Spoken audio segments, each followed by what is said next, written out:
right, we're good. What's going on, y'all? What's What's up, everybody? Yeah, man. What are you eating, Luke? Fish? Just finished a little bit of fish. Just Usual. fish. You got no carbs? Loose session.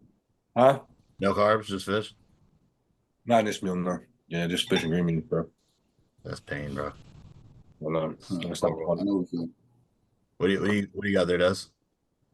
So it's my off day, so I get my post-workout meal, which is whey isolate still. So I make fucking ice cream with it. So, Bro, I don't know why when I'm in prep, I'm like a hoe for whey, bro. I love whey. It's good. It is different, man. I can't do that shit in the off-season, though. I like cook it up like in a microwave and make a cake out of it and shit like that, bro, or like make pancakes with it and shit. I'm so extra. I've never. You do. I'm telling you, when you're deprived of something for so long that you can't have fucking chocolate ice cream, you know. So I mean, it when hits, you don't bro. have it, I tell people all the time, it's like, you know, when somebody goes to prison, motherfuckers in prison figure shit out, right? When you're giving the bare minimum, and you basically are like, if I'm gonna enjoy anything in here, I got to figure out a way to make it fucking work. You start figuring out shit. It's the same thing as bodybuilding prep. So yeah, it's like the highlight of my day, bro. I've never been one to do that. I don't know. I've never made like a protein. Bro, Like, you get I hungry enough. the cup in the microwave, but That's what I do. I put like baking powder in it and it cooks up, bro. It's so fire. But fucking, it's because I have a big appetite, but I have to dig when I diet, like to get shredded, like I have to push. So like I'm hungry all prep. So like I try to like make my food because like the only meal I have whey in is my pre-workout meal. I do whey and cream of rice. And so I like to just like separate it. So it's like whey and then I eat the cream of rice. So it's like it's like a 3-course meal. Yeah, bro. As many different fucking things as I can have. You know what I'm saying? Luke, let me ask you something. In your off season, how high did your food get? Because you're saying you have to push hard, so I'm assuming like you probably don't have the I don't off season, yeah. Yeah, I mean I eat a lot in off season. But I mean, you know, a few of you guys that work with Blue too. The hard thing with Blue is the protein. Like I can keep my calories out. Yeah, I was doing 10 ounces cooked for 7 meals. So he brought it down a little bit in prep. Like a couple of my meals are 10, a couple are 8, and then my last one's a 9.5. But I've always been on 7 meals, so I always eat a lot, like frequently. And then as far as like fats, they're super moderate in the off season. Like I'll have like one red meat meal, a little bit of added fats throughout the day, but like I can't keep them too high because I eat like every hour and a half, 2 hours tops. Yeah. So if they're too high, my digestion will slow down too much. And the carbs do get up there, specifically around like my training window. They'll get really high. You know, like my pre and post workout meal will be like 150 grams of carbs each. I'll do like 60 intra. My breakfast is usually pretty big too, but it's just I can eat, bro. So I hit a wall in the off season, but it's only with the protein usually, just because 10 ounces of cooked meat is a fucking bitch. But the carbs are never really an issue for me. When I worked with Chris Tuttle a few years ago, he was a lot lower on the protein, a lot higher on the carbs, and he pushed my body weight too high. Yeah. I think I got too fat, but that was the only time I've like gagged with like rice and shit like that. You know what I mean? I can usually throw carbs down, no problem. It's the fucking staring at 10 ounces of dry ass chicken breast that makes you want to fucking punch yourself in the face. Yeah, I'm kind of the same way. How do you cook your chicken? Bro, I'm lazy, bro. When I'm in prep, I'll do more. Like sometimes I'll like grill it or pan fry it or whatever the fuck. Bro, I just throw that bitch in the fucking oven and bake it. Bro, like you'd be surprised. I still do it in off season and prep.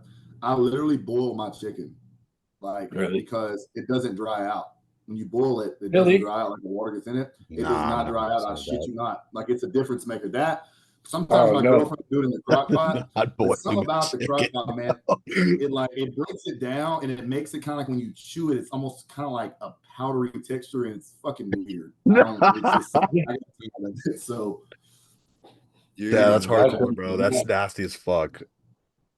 Yeah, but Dude, I boiling, don't know. bro, you're sleeping on it. Like I'll grill occasionally when I'm eating. If I'm eating chicken with like a with a green veggie without carbs, I will grill it just because grilling does dry it out some, but you still get that smoke flavor. So it's like, I'll That's what I'm take saying.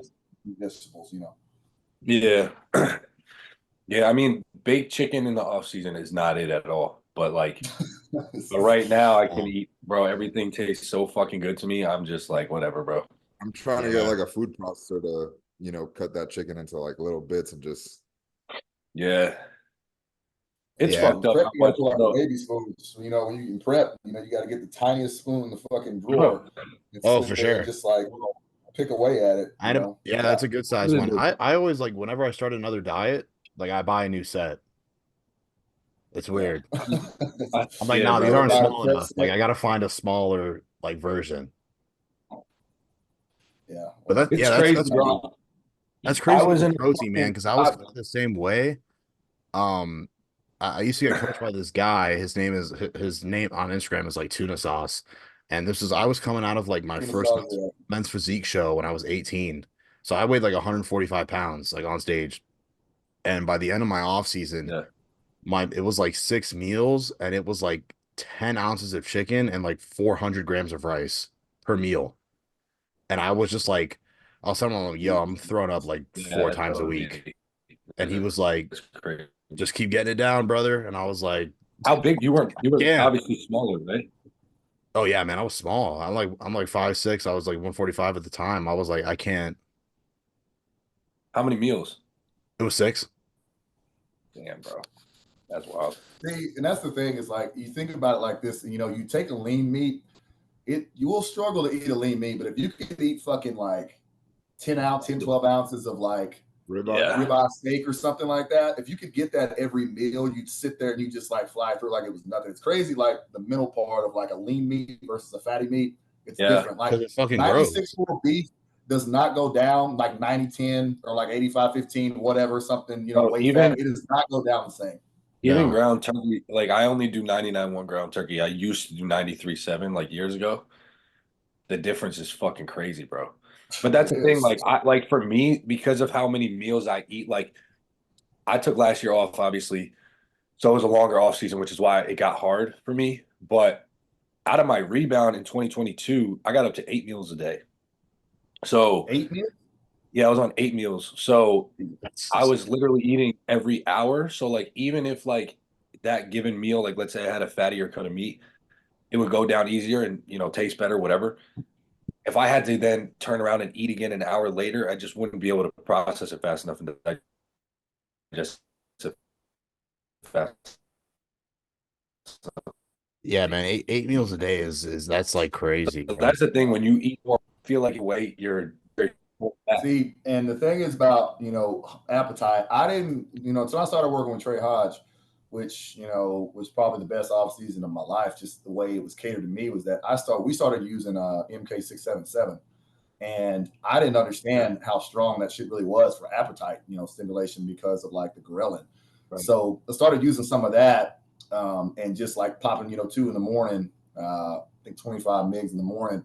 It was a game changer. Like it was night and day difference, that combined with long acting insulin in the morning, like it helped me get through the day. Like, One of my buddies recently like put it in his off season because he was pushing food pretty hard and he like was struggling to eat and like immediately noticed the difference. I've never used it myself. I just have a weird thing with like SARMs. I'm like, fuck that. But a lot of people are starting to implement it more and more, and I think there's some validity to it now. Because at the end of the day, if it helps you eat, if that's the sole reason you're taking it and it helps you get the food in, then well, and that's not how I thought at first. But actually, the MK677 is not a SARM technically because it doesn't affect the androgen receptors. So it's more so just it's a growth hormone. Basically it helps you release your natural growth hormone that's already in your pituitary gland. So it's not going to affect any. It's more so you'll see it on SARM websites, stores, stuff like that, categorized because it's not technically a steroid, but it's actually not SARM. It's really just like CHR6, Right. GHR2, all of that. CJC with DAC, all that stuff. it technically is more closer to those because really it's going to mimic, like, say, the effect of ghrelin, which is the, obviously the hunger hormone in your stomach. So basically, you're going to get a little bit of which some will argue like, oh, it's if you take, I think it's 25 milligrams a day or 50 or something like that. It's equivalent to 4 IUs of GH. I don't believe that. But at the same time, though, as far as like, affected androgen receptors, it's not going to do that. But it's game changing for me. So you're taking that with Atlantis though, so you're like using that to mitigate like your fasted blood glucose like raising from the MK677, yeah. Well, it's I haven't seen like any elevation in blood glucose from it actually. I haven't seen it, which I've got and everything every time, like basically I went and got it in any type of sort. There is research out there, but I mean, there's not enough research on it, but I don't think it really does elevate blood glucose. I haven't seen any changes or anything. I literally will read in the off season, I'll read 75 in the morning. Fasting blood glucose or 70. It's crazy. That's me though. Somebody else, maybe not so much. But even with that, that's even without taking the long acting insulin, but I've always read low in the morning. So are you a metformin guy? Like, do you like to metformin or do you? I only took metformin with Blue. Only with him, but it really kind of fucked with my stomach, which a lot of people get that. That's like I got diarrhea and shit. I mean, I don't know why, he chose that over just taking a long acting insulin. I don't really know, but I think it's a little easier to manage overall. But yeah, I mean, it's kind of personal preference at that point. Like you said, there are a lot of people that, deal with, digestive issues and stomach issues from it, which is why, like, the general rule of thumb is take it before bed. But even then, it still can fuck with people. So it's kind of like a personal preference thing. But I just ask if you opt this first or Foreman. Yeah, I only took it with Blues when I did that. I'm actually still, more so on the side that, like, I mean, if anything that screws with my digestion, regardless of what it does, I try not to mess with it. And that's why I have to, like I say, be careful with protein because, like I say, I've done 10, 12 ounces of meat in the past. And it's kind of like it's one of those things where it's like it starts diminishing return because if my body struggles to process that and assimilate it, put it to use, then I'm not necessarily going to grow as well if my digestive system is taking as much of a hit. No, 100%. Like you may like say you get away, with 10, 12 ounces. Me, I've always struggled with that. So it's one of those things where it's like I grew better off of less than more. I mean, so me personally, but like I say, I've tried. At the end of the day, but man, it was tough. That last offseason, when I was with Blue, year and a half. It's hard, bro. It was tough. It's hard, but at the end of the day, like you said, like it doesn't matter. Your digestion and how you process partition nutrients is always going to come first, right? So I knock on wood, bro, because I'm waiting for the day that my digestion gets fucked up. I don't know why. I've never had a digestive issue, bro. Like I can eat shitloads of protein, artificial sweeteners, whatever the fuck. Even my cheat meals in the off season, sometimes I'll go crazy and I'm gonna get bloated and shit, but like I never get I use metformin. I never have any sort of gastric distress, acid reflux. I never deal with any digestive shit. So knock on fucking every piece of wood around me. But at the end of the day, like you said, I personally think with protein, I don't know why it's anecdotal and it's with clients of mine. I just feel like, and a lot of the top, the OG top coaches, the Chads, the even like Matt Jansen, a lot of these guys, obviously Milos, take a higher protein approach because I do feel like there is a certain cosmetic look that comes from it. I don't know why. I don't know if it's just like an anecdotal thing, but I feel like if you can stomach it, I don't know. I'm kind of on both sides of the fence because there are more and more people coming up that are preaching more of a lower protein approach and it works for them. But I mean, because you got to think about it, like in the presence of anabolics, you're going to obviously your nitrogen retention rate is going to be higher than obviously a natural person. So especially in the off season too, because I mean, you can, and the argument has always been, oh, you need more protein in prep than in the off season because you need more spare, and you're going to be in a deficit, and your body needs more repair and recover, retain muscle mass. But it's like, dude, if you're eating let's just be realistic here. If you're eating a gram per pound of body weight and you're doing 500-600 grams of carbs a day, 120 grams of fat, like I was, and it's like, how can you not grow off of that? You know what I mean? Because you have so much, extra calories, energy reserves with that. It's like, how could you not grow off that? It's like, when does it become a thing of I'm pushing, 2 grams per pound of body weight of protein? How much is your body actually actively using it to actually build more muscle above the threshold of where you're going to grow regardless? Like, say you could do a gram and a half a pound of protein. Your body's great. Your digestion's great. It's not screwing up, your meal schedule. So I just look at it like that, because I think for the basis of it is 1 gram per pound of body weight is like the rule of thumb. It's what we'll say. But then you get into more enhanced circles of bodybuilding, like when you're trying to, get to 300 pounds, that could be argued. But I just think it depends on the person, depends on the setup, what other nutrients you're taking in, whether carbs, fats, drugs, all that is going to play a role. Yeah, that's why I think it's so person dependent. Because, like I said, I'm kind of on both sides of the fence. Like, I know what works for me, but I see the argument from other people, right? Because, like, for me, I look at protein. I'm like, well, I'd rather play on the safer side and be higher than lower. But also, it's like then again, if you're looking, especially in a dieting phase or something, carbs and fats, but really just carbs are going to benefit your training more. You know what I mean? They're going to give you more energy, shit like that. So you kind of got to find a balance, because if you keep your protein super, super high and then you got to pull your carbs to nothing, your training's probably going to go to shit. You know what I mean? Pretty quickly. So it's just like I said, I hate when, it's kind of fucking annoying when people always answer the question with this, but it's like everybody's different, right? There's no clear cut answer. It's just the way that this shit works. I mean, y'all know that. But I can tell you this, as far as like, I can tell you now, because majority of my roster I coach is women. Wellness girls, bikini girls, women's physique, figure, all that. I'm gonna tell you something, seriously, that, earlier in my career, I was more hardcore in the protein, even with, especially, myself trying to push more higher amounts, and I've, discussed this with several coaches, that coach a lot of women, man. Really, women can get away with 0.8 to 0.1 gram per pound of body weight of protein and do great off of that. Women's digestive systems, I've seen, and really just through how many women I've coached, is that they can't handle as much, and they can spare more just naturally with the way their body is, and they can utilize it more, especially in the presence of antibiotics, because obviously any type of testosterone derivative is going to be way crazier, smaller amounts in a woman than it is a man. But like I said, I have women on my roster that honestly are not even eating their body weight in protein, grow like weeds, prep, get shredded, everything coming in shape, because literally the digestive tract in a woman is different than a man. They do not have as much iron stomachs like guys do. And that's honestly, I know tons of coaches that I've spoke to that don't even give their women, like I say, a gram per pound of body weight. Like 0.8 is literally like a sweet spot, is what I've noticed.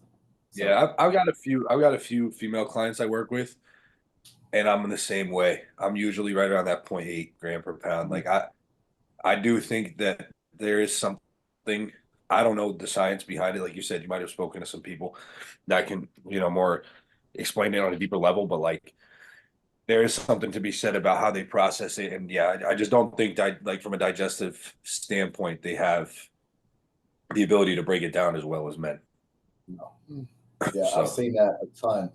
So, and really, it seems like, and I've had some other, I've seen podcasts, seen other coaches talk about this. Like, women can take, it's just different. Like, you put a guy in prep on low food, it's like that can only go so long before it's like they start diminishing and kind of like withering away.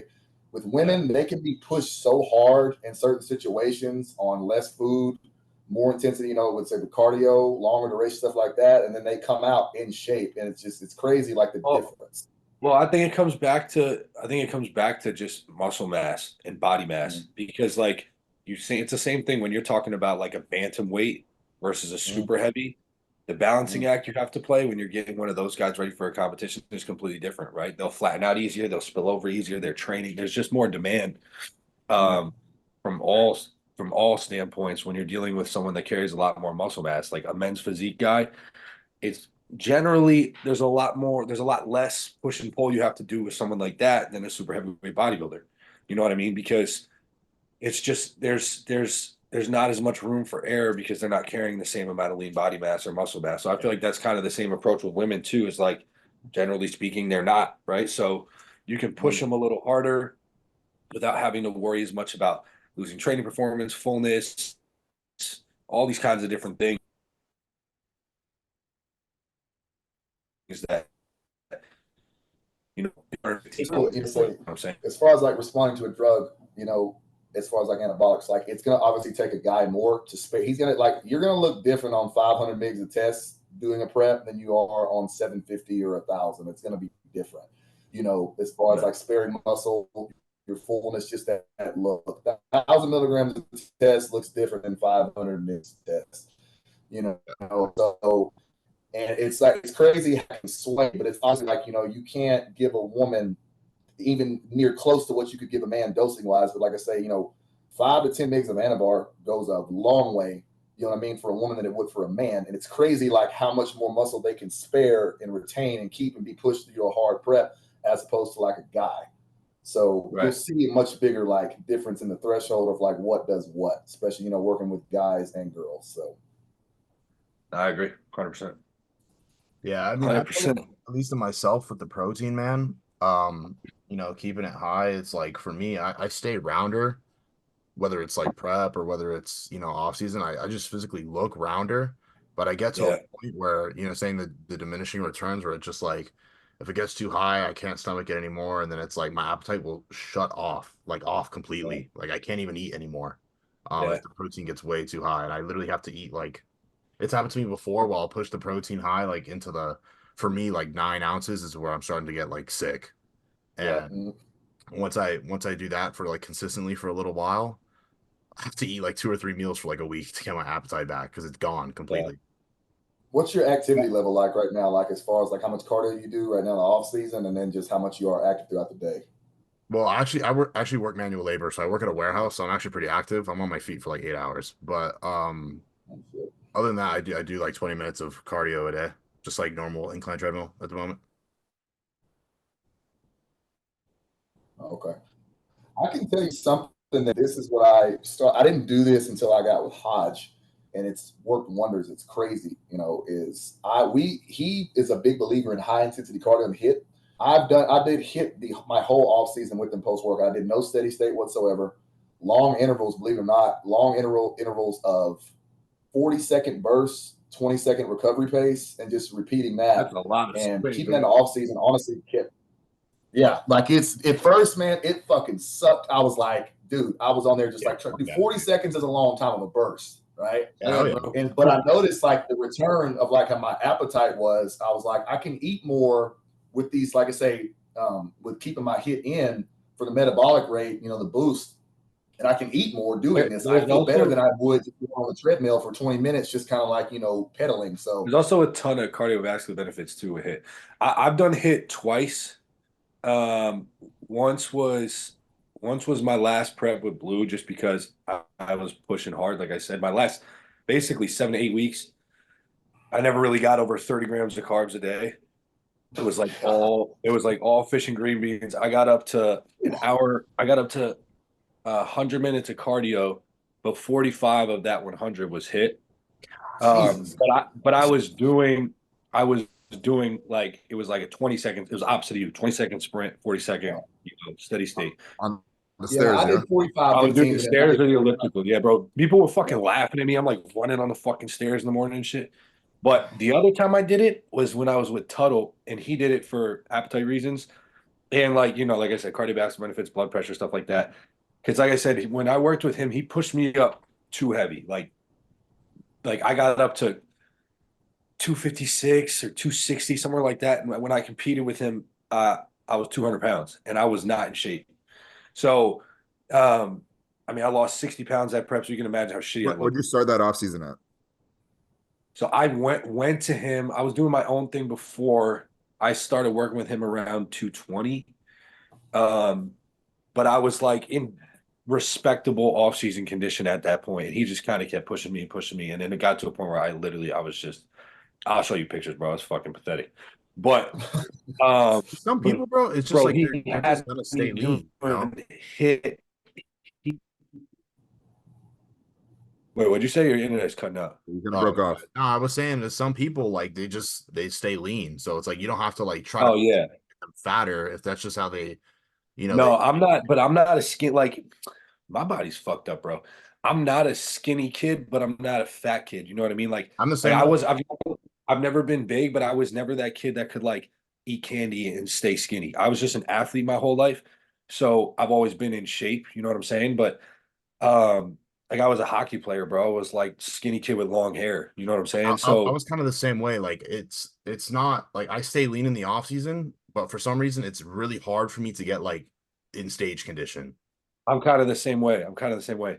But See, for me, yeah, I played basketball like coming up. I was a skinny kid my whole life. And so for an off season, it takes a fight to the death for me to put on a lot of size. It takes a fuck ton. But then when it's time to prep and cut off, that shit is just like I'm talking about like I'm kind of jealous of that, bro. I wish. Like this shit's ass, dude. You know Like, what I honestly think? I used to wrestle in high school and I used to cut weight so horribly like wrong.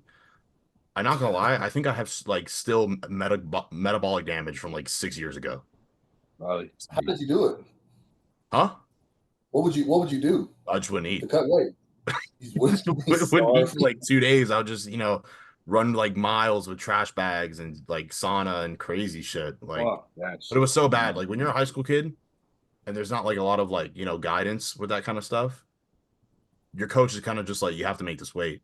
So you make it anyhow, you fucking figure it out. But Tell me the fuck how. Shit, coach. Tell me the fuck how to do it the right way, yeah, I coach. mean, but those guys are such old school, man. Like they're just kind of like the same way. They're just like run it off. And I'm like, all right, man. Like, The water cuts and shit, Put bro.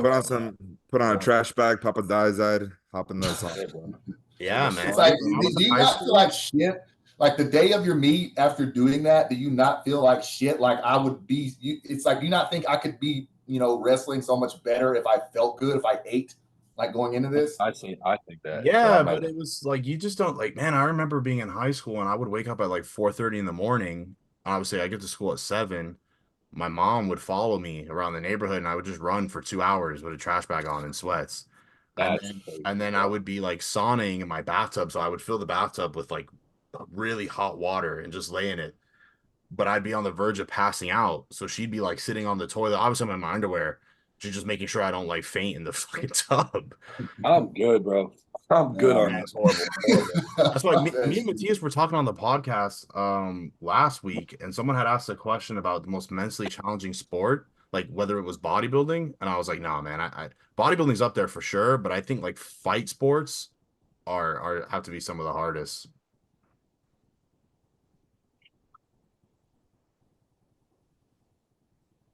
My bad. Did my shit cut out? Yeah, I don't doubt that. Yeah. Yeah, a little bit. It's just A a little little bit. shaky. I just think that it's like, dude, I don't understand. Like, powerlifters too. You're supposed to be the strongest day of the meet, but whenever you deplete for a fucking week or whatever, and you get to the meet, I'm like, how are you even going to hit your maxes if you literally have not been fed, rested well, Yeah. and like going into that glycogen stores high? I don't know how like it's Yeah, going I to think I think about that a lot. I think that's what bodybuilding does to us, bro. I think we understand more than pretty much any other athlete or any other sport the direct effect that food can have on your performance, like yeah. right, that tangible effect, like directly based on however you feed yourself. And I don't think any other performance-based sport is really looking at that as we do. They're kind of just more looking at the training, you know what I mean? And then like eat clean type shit, stay hydrated, whatever the fuck it is. Well, I But mean, that's what we were talking about last time also, which was like if you're playing in the NBA or in the NFL, you can go play a game, kick ass, whatever, triple double, and then you can go out to the club that same night, show yeah, up, Yeah, show you up just do on that Monday morning, bodybuilding, bro. and you're fine. Like that doesn't yeah, affect.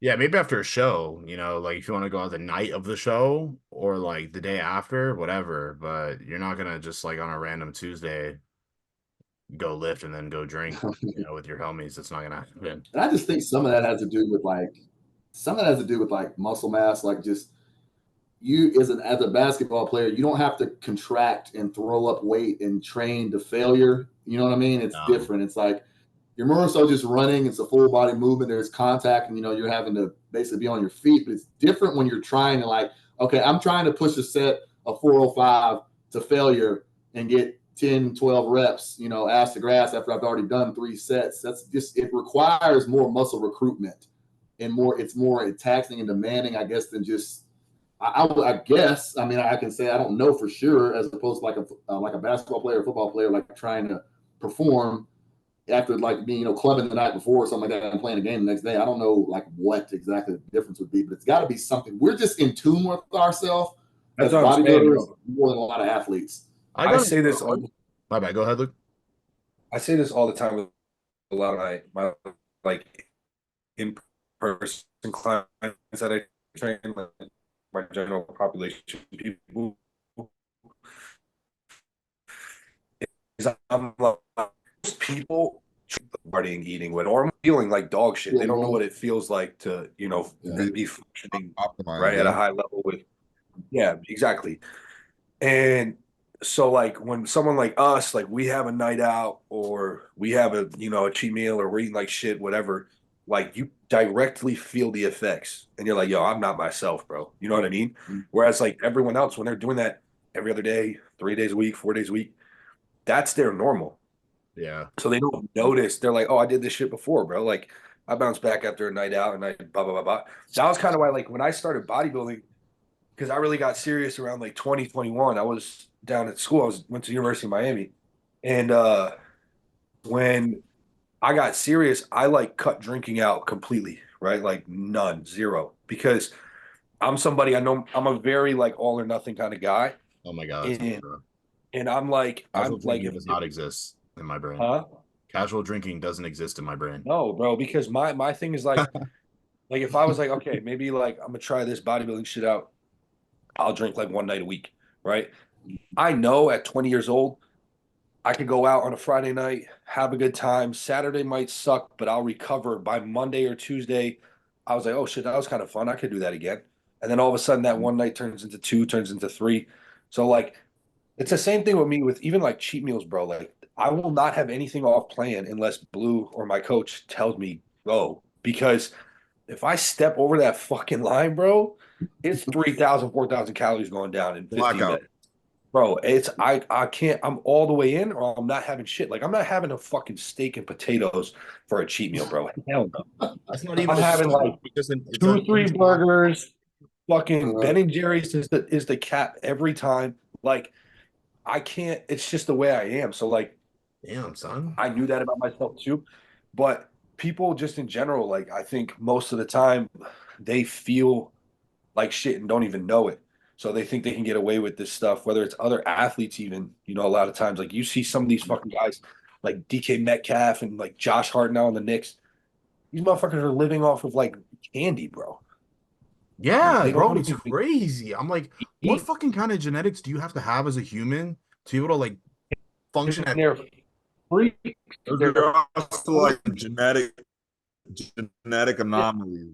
yeah, it's like got about ridiculous, them. man. I'm like, what kind of, I mean, how don't I fucking have those genetics? I can't grow off eating fucking I Pop-Tarts. know a guy who lives down here. He's about 6'2", 265, 270 easily. No gear, no nothing.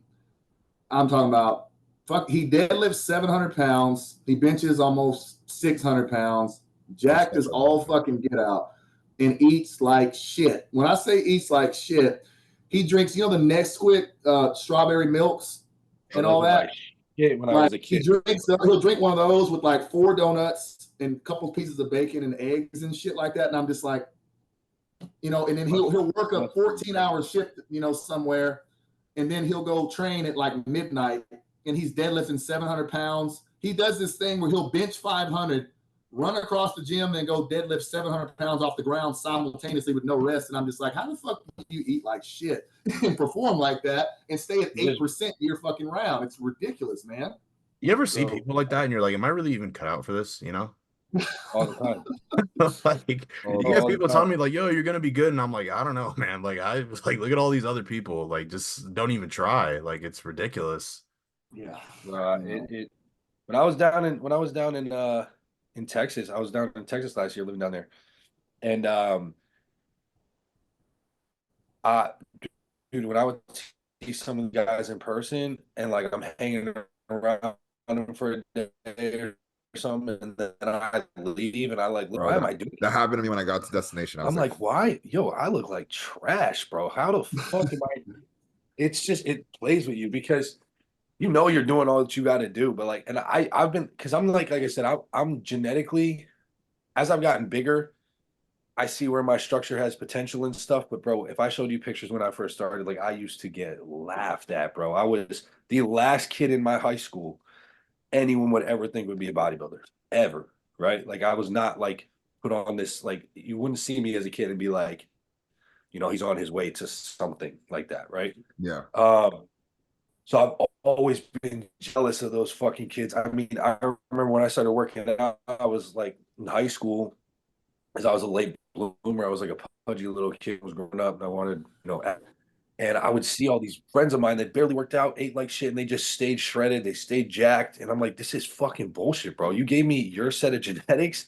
I would have been a pro at like 22, bro. This is fucking Like, you remember crazy. the kids in high school that we know probably still to the day that were either skinny as shit or small, or they were fat and they were still already bench pressing 315 and squatting 405 Yeah. and Bro, shit like that, literally not that. living a high school kid's diet, like fucking ramen noodles and cereal and Bro, Yeah, bro. trash. And like, it's, you look at that today and you're like, there's motherfuckers that are jacked that can't do some of that stuff. And you got 16 or 17-year-old kids playing, fullback or something, or wide receiver, and are benching and squatting and deadlifting crazy amounts. I'm like, dude, there are bodybuilders today that can't do some of those numbers. Yeah, genetics is a crazy thing, bro. Bro, literally, there was a Fucked kid up. on my wrestling team my freshman year. Like, I got a buddy who was 168 pounds in. Go ahead, Ryan. Oh, my bad. No, I was gonna let you go. Yeah, you go ahead, bro. Oh, so bro, literally that exact same story. There was a kid Yeah. that on my wrestling team freshman year, bro. We were 15 years old. The kid could already bench 3 plates for like 2. And at the time, I had just gotten into weight room. Literally, like one or a 35-pound plate on each side was my 1 rep max on bench for 1. And I was like, I'm such a fucking pussy. Like, this is ridiculous. You know what he goes home and eats? He has a fucking bowl of ramen noodles and some cereal and calls it a day. And that's workout meal.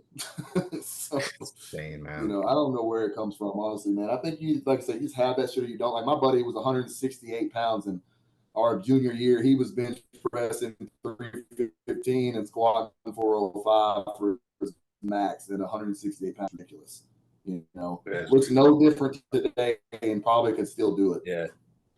One of my good buddies from school, he's living out in LA now, and he's not like, he's just built like he's just a big kid, right? Like a big body kid. Like he's built like a fridge. He doesn't look like a bodybuilder or nothing. I mean, he was an athlete, he played basketball, but he's just a big human. You know what I'm saying? And he's a fucking Arab kid, and he's strong as shit for no reason, right? And like he works out, but he goes through phases. He's like a normal dude, right? And he gives me shit all the time. He's like, bro, you're a fucking juice head, and I can keep up with you the second I walk in the gym. Because like he'll go in there like effortlessly, like full stack tricep push downs, mid conversation, 150 dumbbells, incline, like no problem. Like easily, like he'll be on the phone with me. He'll be like, hold on. And then he kicks back 150-pound dumbbells and does like 15 reps and then goes home. And I'm like, doesn't eat, do whatever the fuck. I'm like, you fucking piece of shit, bro. And like, he loves busting my balls because obviously I'm fucking stabbing myself fucking every day. And he's still just as strong as I am. I'm like, God damn it, bro. It makes you feel so worthless, man. You're like, fuck, what am I doing? Like I'm a piece of shit. Yeah, it's trash, bro. What do you guys think about the guest posing last night? Yeah, I was just gonna say, y'all want to talk about that? Okay, we'll run through it. I mean, I got stuff to say about it. No, I think someone start. Who wants to start? I think they spilled him on purpose, but listen. I think they spilled him on purpose, but I think he took his muscularity to a whole different level that completely blew out whatever shape he kind of had recovered in the last couple of years, to be honest. I'm just saying, bro. I'm just saying, dude, Nick was very big, but dude, when does it come a point? Like I've said this for a long time. You looked at him sitting next to Martin last night, and I was like, Martin's got shape, man. He's got a small waist for a big guy. He's got aesthetics. He's round. He's got shape. Man, I feel like he's getting to a point. I'm gonna say this, whatever. Nick is getting to the point, man, where he's growing. He grows so fast. It's not growing in an aesthetic way, and it's almost working against him at this point because his legs are really bigger. His upper is getting bigger, but I just don't feel like his legs are like keeping up with that. You want to talk about genetics? That dude doesn't even try to grow. I think he's lifting weight, and even if he's on fucking TRT, if he's eating 6 meals a day, going to a gym, and has a baseline of testosterone, the motherfucker's going to build muscle. I don't think he can help it. You know what I mean? He's got some myostatin deficiency or some shit, bro. Like I think with him at this guest posing, I think in the videos I was a little underwhelmed. Not gonna lie to you. But I would give him the benefit of the doubt in two things. I don't think the lighting was great because I don't think a lot of these guys I think looked better leading up to it than what I saw. Also, his tan wasn't tan, but it was very like a very light coloring on him, which obviously you're going to wash out under those lights even more. The only thing that stood out to me was the waist control was a little bit like that you got to watch out for with a guy like that. But I mean, he's a top 3-4 guy in the world. I think he'll be there for the next however many years unless he either gets hurt or really blows his shit out. I've always said, in my opinion, I think the only way he'll ever win the Olympia is if everyone fucks up, because I think as big as he is, but straight up, because I think as big as he is, but it's true, because as big as he is, right? He gets peeled, whatever. There's always going to be because he's small in stature, there's always going to be someone that is bigger and has better shape, right? Like he's never going that last night. Martin's not bigger than him, but Martin's shape and flow for a big guy is pretty damn good. Seriously. My point. Yeah, it's actually insane. So, and I'll tell you what, bro, Martin is fucking big in person too. He's fucking dense, bro. But yo, Nick, funny story too.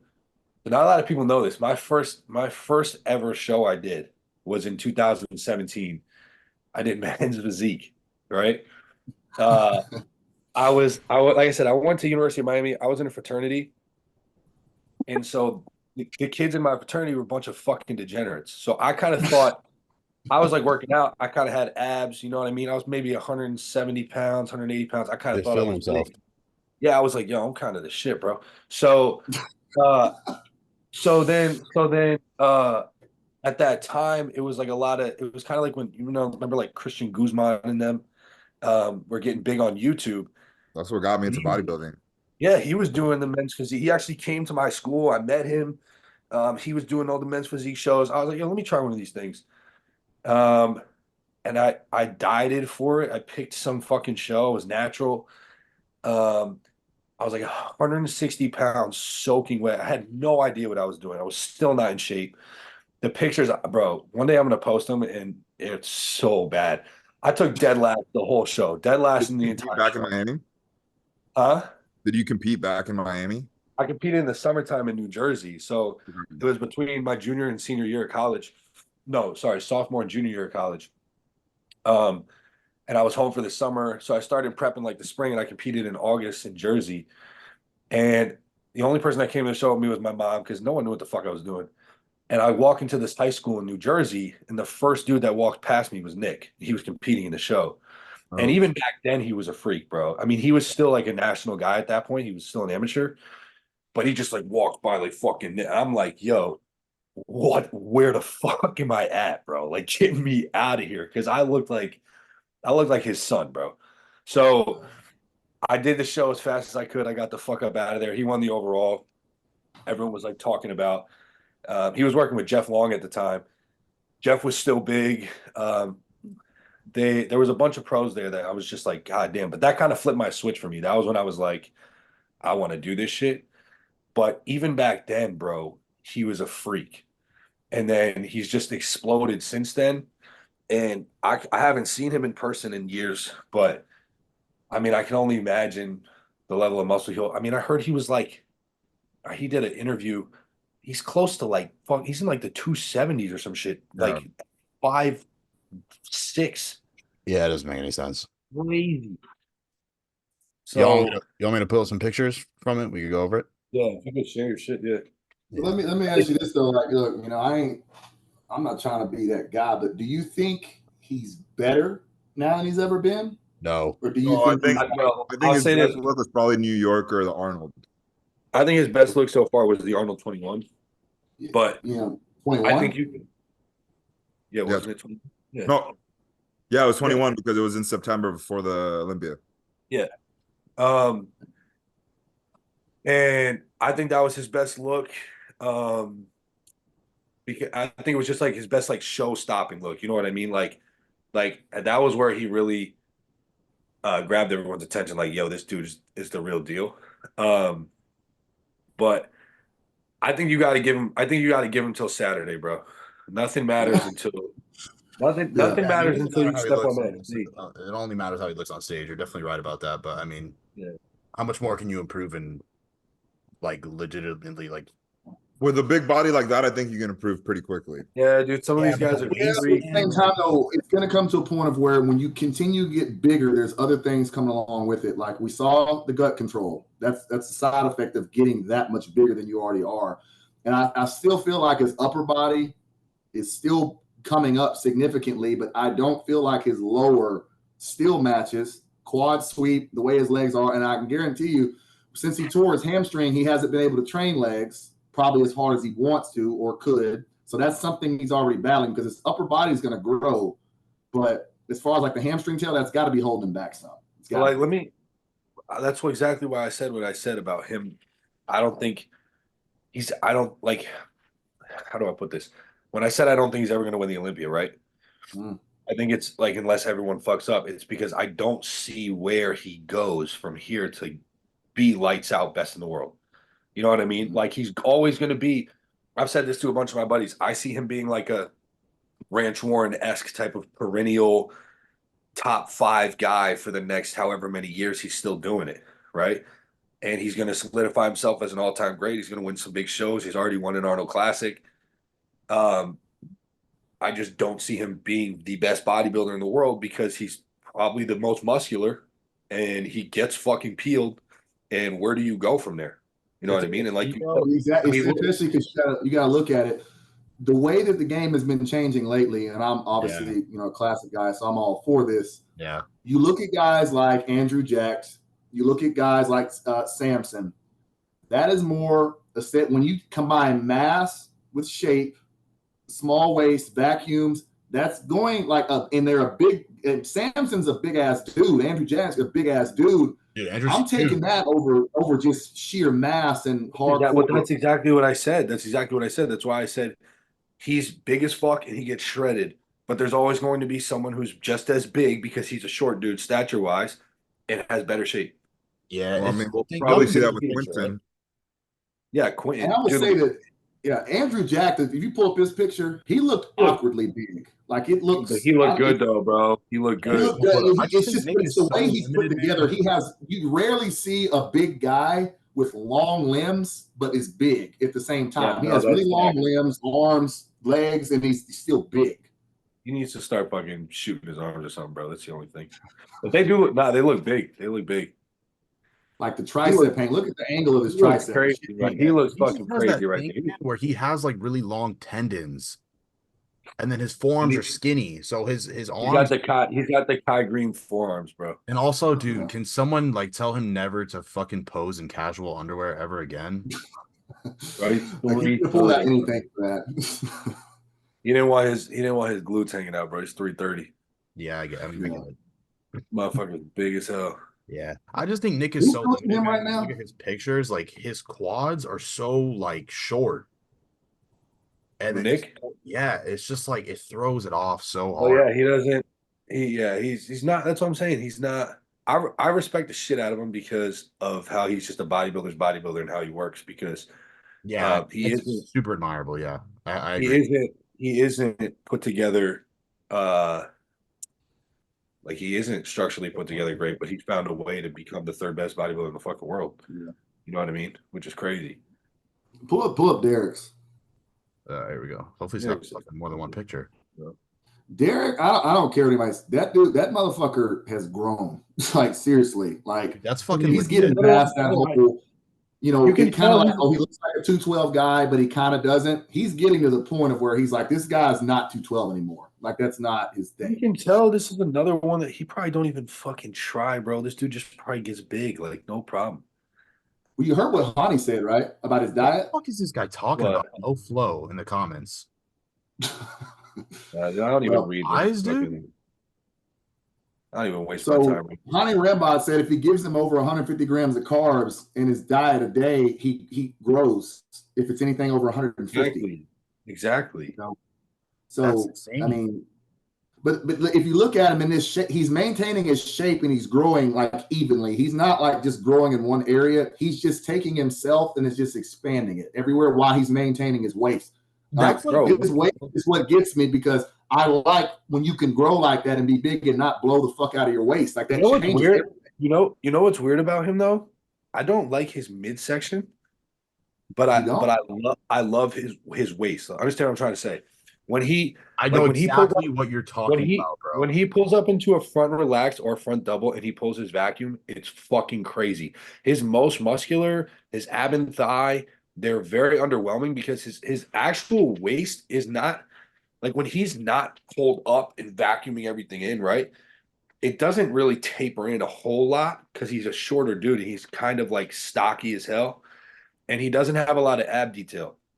You know, he doesn't have the Andrew Jack, Nick Walker midsection with like, you know, chiseled out abs, which is why if you scroll over, see if there's some other pictures. Yeah, you know who I feel that way about? Samson, man. Samson's got a good waist, but like when he hits a side tricep, his lower two abs are like so protruding that it's like hard not to look at. Like go to Derek. Go back to Derek and scroll through. Oh, I gotta look up I think on Sulios's page. I don't even know how you say that guy's name, to be honest. But I call him, bro. Suliose. Because he has like, bro, Bison tries like posted like one single picture. Per guy. Yeah, here we go. This should be a slide. Yeah. Fuck, man. Look at that chest. Jesus Christ. No, that's absurd. I mean, dude, but just look at him. He's growing. I remember when I was watching when he came out in the 22 Olympia. Oh, that's all they got for him. When he came out in the 22 Olympia, I was watching it with one of my buddies.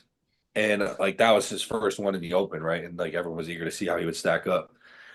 And we're on the couch, and he came out, and the first thing he hit was the front relax, and he pulled his vacuum, and we just started flipping out. We're like, "What the fuck was that, bro?" Yeah, that's legit, bro. It's show stopping, bro, straight up.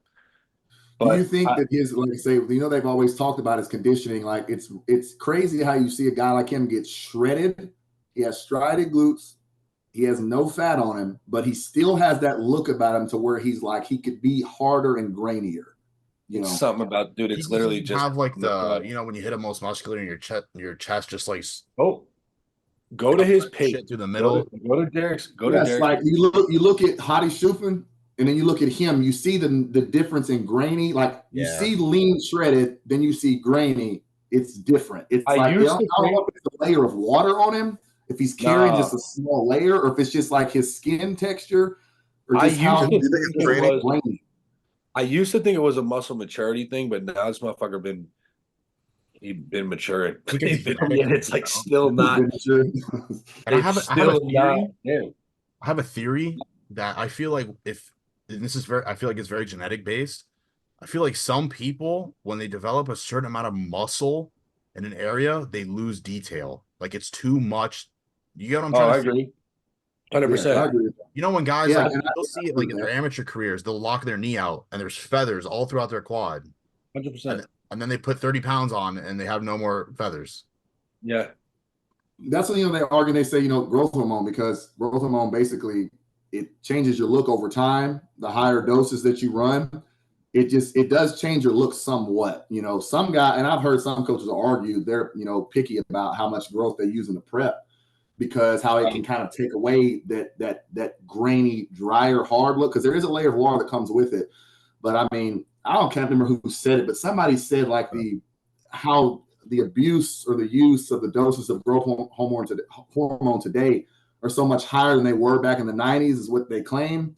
that it changes the look over the years of just using that and combined with insulin, how it just is, it changes your skin texture, makes your skin thicker to where it's not as thin. So whenever you do get peeled, yeah, you're peeled, but if your skin is thicker, you're not going to look as grainy per se, like somebody like Dorian Yates or somebody, you know. I mean, go back to his page. Go back to his page. To Derek's? Not his tag photos. Go back to like his grid post. Scroll down. He posted a video from the gym. Like he's there on the right above. Sorry, on the right. Green tank? One above that. Oh shit. Above the one. Where he's like hitting the most. I was like, God damn. He's big as fuck though. You see what I mean about his waist though? It's not super like cinched in like it is when he pulls up. You know what I kind of feel like you're referencing is it's like kind of like a Wesley effect where it doesn't it cuts straight. It doesn't taper, it's kind of straight, but when he pulls the vacuum, that's why like vacuums are like, it's very like, I think they're person dependent. Everyone wants to pull them. Some people are like dog shit with them. Actually looks like it cuts in there. But that's crazy. You feel me? But like in the most muscular, I'm kind of like, man, because he doesn't have his abs aren't great. They're just kind of like there, and what they don't pop when he hits poses. You know what I'm saying? Like, yeah, it's kind of like that. I'm nitpicking. Obviously, this dude's a fucking freak, and he's my pick to win. Obviously, most muscular right there. He's one of those guys that he can't pull a front double if he doesn't vacuum. If he doesn't vacuum, it's not going to look the same. Like bro, he'll go from the best in the world to like 7th place if he didn't vacuum. Straight up. Some people have to, yeah. I mean, not everybody can pull a Sean Roden. Like how Sean Roden used to punch down. Bro, not everybody can pull it. Imagine if Derek, he's like 5'5". Imagine if this dude cinched on his abs. Like he would look smaller. He would look so small. That's for sure. That's for sure. Because he's got big ass legs, but it's something about his quad sweep isn't like anything absurd, right? So like when he hits poses, I don't know why. Like Derek looks crazy, but like when he hits his front double, you know what I'm saying? Like some people knock him for that. So if he didn't have that crazy taper up top and he was cinching down on his abs looking small, like that completely changes his physique, his ability to do that. Yeah, and you see like in his back double bicep, like how he kind of is really in his back double bicep is wide up here, but then it kind of his legs almost bring it in to where his depth of his adductors to where, you know, from like I say from his quads to where it almost makes his back double is all upper and then it's not as much from behind. Like, you know, a motherfucker like Phil Heath used to hit his back double, quads, hamstrings, you know, adductors just literally touching this crazy depth to him. And I just feel like he's lacking some of that. Like if you've seen his back double, how that gap right there. Yeah, I feel like if he closed the gap, it'll look better, but it's almost like he needs more adductors. Look at his fucking legs, bro. He's shredded. That's fucking crazy, dude. That's crazy. I feel like that is the weirdest shit ever to look like that from behind and then to turn around and look like you're holding water. Like Hottie does the same thing, but on the flip side. Well, they said that like it looks like he's holding a layer of water from the front, but he won't the back. Yeah, it's bizarre to me, bro. But that's what they say. I mean, he's the opposite of most people, right? We all look good 8 weeks out, and then from the back we still kind of. My glutes don't come in until I'm like fucking 2 weeks out. Yeah.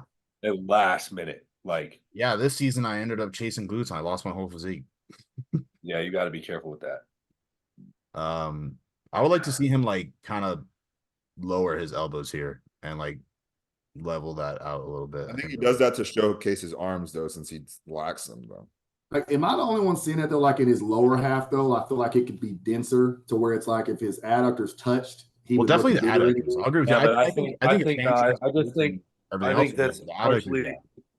that's partially opposing thing though, and I think it's kind of like I feel like he's tucking his pelvis a little bit and really contracting his glutes, which is pushing his adductors forward, and there's that little bit of a gap.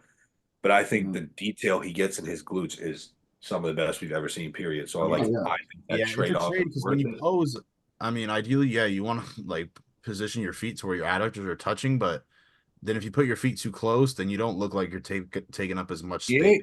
And then he ain't missing adductors. Like if you see him from the front, he ain't missing adductors. From the front, yeah, you know.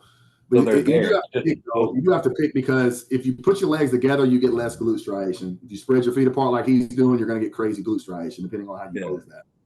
That's what I'm saying. Like I think that's a strategic decision in the sense of like, yo, I can pull some crazy glute detail here that no one can touch, and that's gonna make me stand out. Whereas like most guys can get their adductors to touch, so like he'd rather like stand out as far as be the best we've arguably ever seen with glute striations.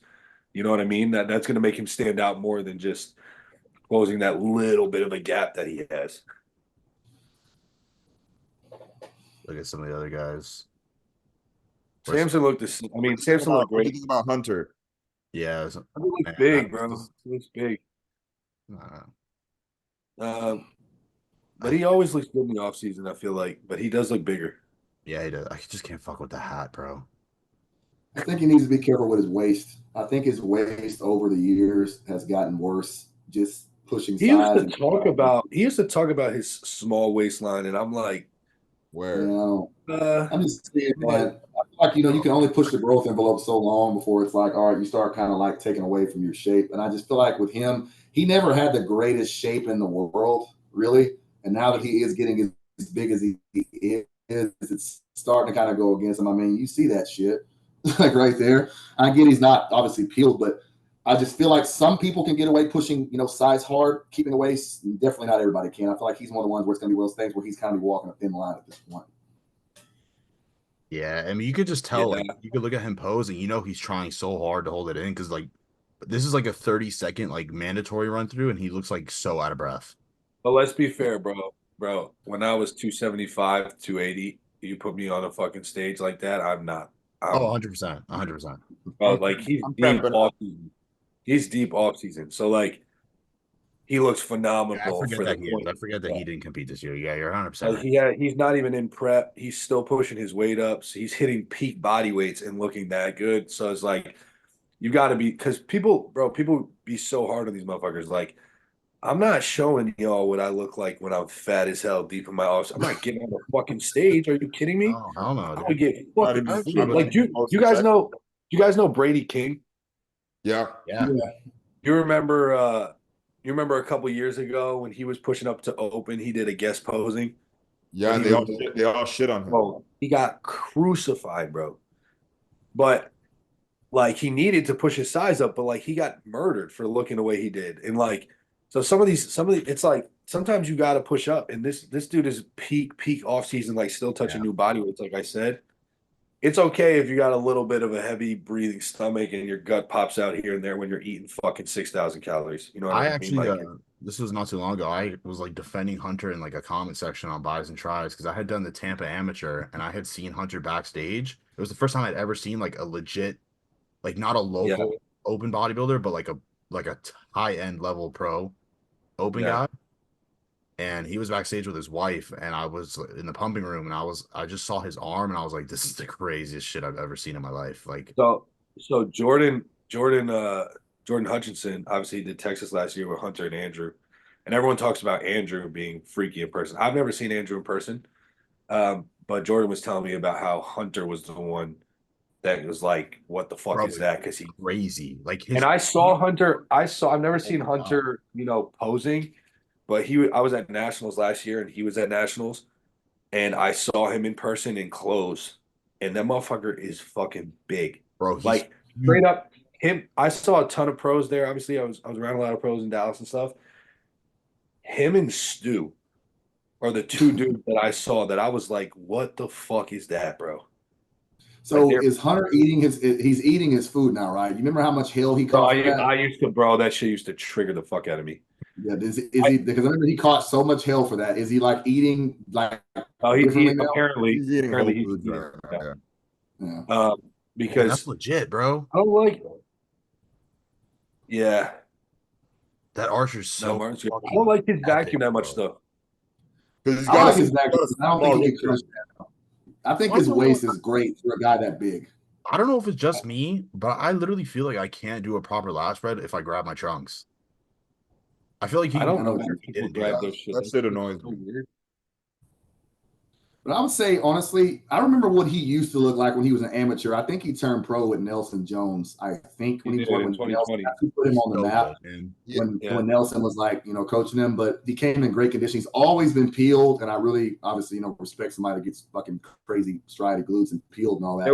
There was one year where he was doing a lot of his first time he did the Texas, he took 4th place, and he was doing a lot of his own dieting. I think he was like, he wasn't working with Branch at the time, but he was kind of using him as a second pair of eyes. But he like pretty much prepped himself, and that was the one year he was kind of, and he said that like he wasn't thrilled with the conditioning he brought, because I remember seeing some of the stuff he was doing leading up to the show, just with like dieting and stuff, and I'm like, what are you doing, bro? Like, I think sometimes he seems like a guy who needs a good coach in his corner, but he'll do the work. He's got a crazy metabolism. Yeah. Now he's with this Boss of Outlaw dude. I mean, he did no cardio for the Detroit. Yeah, I know, and he eats like a fucking machine. I wish I did. I think I remember when he first came out, his shape was not all that. When he first came about on the scene, his shape was not all that. Really good muscles, but I feel like he's grown in all the right places, kept his waist small, and he just has a really, like, a lot of his side shots are really good because the way around his chest is, his side chest. That's the thing, bro. Like that's the thing, is because his waist is able to stay smaller than a lot of these other guys, because once again, like body mass wise, he's only in the 230s on stage. He's not like, but his muscle belly's, he's so round and full. He's got that black muscle that like he looks huge. You know what I'm saying? Like he looks big. Yeah. So like when you have a smaller waist, like round muscle belly is a small waist, that changes everything, even what the scale says. Like, like he doesn't have to do what like a Nick does and just get big, which risks blowing his waist out, because he's just like Derek and Hottie in the 230s on stage, but they look 260. You know what I mean? Yeah. It'll be a. What do you think of that whole thing with him and Vito whenever they went against each other? What? Who do I think should have won? Yeah, I think Martin deserved it for sure, but I can see the Vito argument. But overall, I just think I don't know. I don't like the way Vito poses, bro. I don't like his weird ass energy that he's got some weird shit. I'm like, what the? The conditioning difference was different. I'd say he was harder, grainier than Martin was, but he was. He presented himself better. He posed better in a few shots, and Martin's upper roundness, like pecs, delts, all that, was better than Vito's. Vito, like I thought he was a little bit taller than he is. But then now seeing him stand next to Martin, I was like, okay, he is pretty fucking short. He's like 5'5". I'd say, for a pro debut, he was really good. I mean, he has a ton of potential, and he's a young guy, so he's going to grow into, obviously into a better bodybuilder. Of course, I mean, it's early in his fucking career. So is he doing any other shows this season? You should. I haven't seen much of him ever since Detroit. I think he is. I feel like I think he's not doing New York, obviously, but I think he might jump. Like I heard he might jump into Cal or something. I feel like he had to go home for some reason, and then he might do another show or two. But I might be tripping. I feel like I just heard that though. Luke, what about Vito's posing like is annoying you? I found it funny. I don't like how he's always like hyping everyone up all the time. He's like doing this weird shit like with his hand. I'm like, he's like touching people on stage. I'm like, bro, you need to relax. And like I like once or twice the playful, like, get into like a pose at the same time was cool. I like energy. I like energy. Mark was saying that he touched him like 9 times. Would have been like, bro, that's what I'm saying. Like, I would probably slap you in the face if I got touched 9 times within like 5 minutes. Like it's because it's like I like passion. I love this shit, right? Like I have a tremendous amount of respect in like what I was telling you about Milos yesterday, Ryan. Like I love Milos, how much he loves bodybuilding. So anyone that loves bodybuilding, I'm just like, I feel you, bro. So I like when people are fired up on stage, but there's a line where like his shit is just corny to me. Like, I don't know. I don't think, and I think posing his actual, like, when you look at how he's actually hitting these shots too, I think some of his poses need some work. Martin was just way more polished. I do think Vito was in better shape. I do think Vito was in better shape, but I think Martin was just more polished and he was more enjoyable to like fucking look at. Vito, Yeah. I was just like, bro, chill, bro. Yeah. Does anybody know how much Urs weighs right now? Because he's like in shape. He's I don't getting know, but shows. Is what? He's getting ready for shows. So he's like, But Well, what show is he you doing? saw that with Terrence, right? When Terrence was like, "Oh, the motherfucker that whatever lost is who's somebody who got seventh in the Olympia. Now you're trying to come out and say you're going to beat everybody." And I it's have gonna an be opinion about this because I sent this to Matthias the other day, and I was like, I get what you're saying, but like you also would have lost to that guy, and you also lost to Urs. So like you're behind both of them. So like just like stay out of it. You know what I'm saying? Like I lost a little bit. Like Terrence is cool, but I was like, bro, you didn't have to say that. yeah, you Being didn't in have your to diss him, position, and you didn't especially have to say diss that. a guy who's beaten you like the last like I don't even know how many shows you guys have done together. Yeah, he didn't have to say that. I felt like that was kind of like, wait, I'm gonna run and grab my computer charger real quick. I'll be right back. You good, bro? I'm running to the bathroom. All right, we'll put it on pause real quick. This is the last package. Shit's on there. Earth, this last Olympia, I was pretty disappointed. I was not like happy with what he brought. I think he's one of those guys that he gets really fucking peeled. He gets really fucking shredded. And it almost gets to the point of where he depletes down so much, it almost works against him, like to where it's time to fill out. He only like, man, like, I mean, just look at him in this fucking video. Like, I mean, you don't even see him when he turns around. It's like the guy's almost ready, but then he has to drop. It's like kind of like a Neil Curry thing. I mean, rest in peace, brother. But he just has to drop so much extra weight to meet the weight, and then it just like it ruins him. I feel like. Oh, there you go. I mean, like, I'm not gonna lie to you, I don't think he's really improved. Like last Olympia, he didn't improve. Like when he first came on the scene, and what did he get? Second or third? he got third was his highest placing.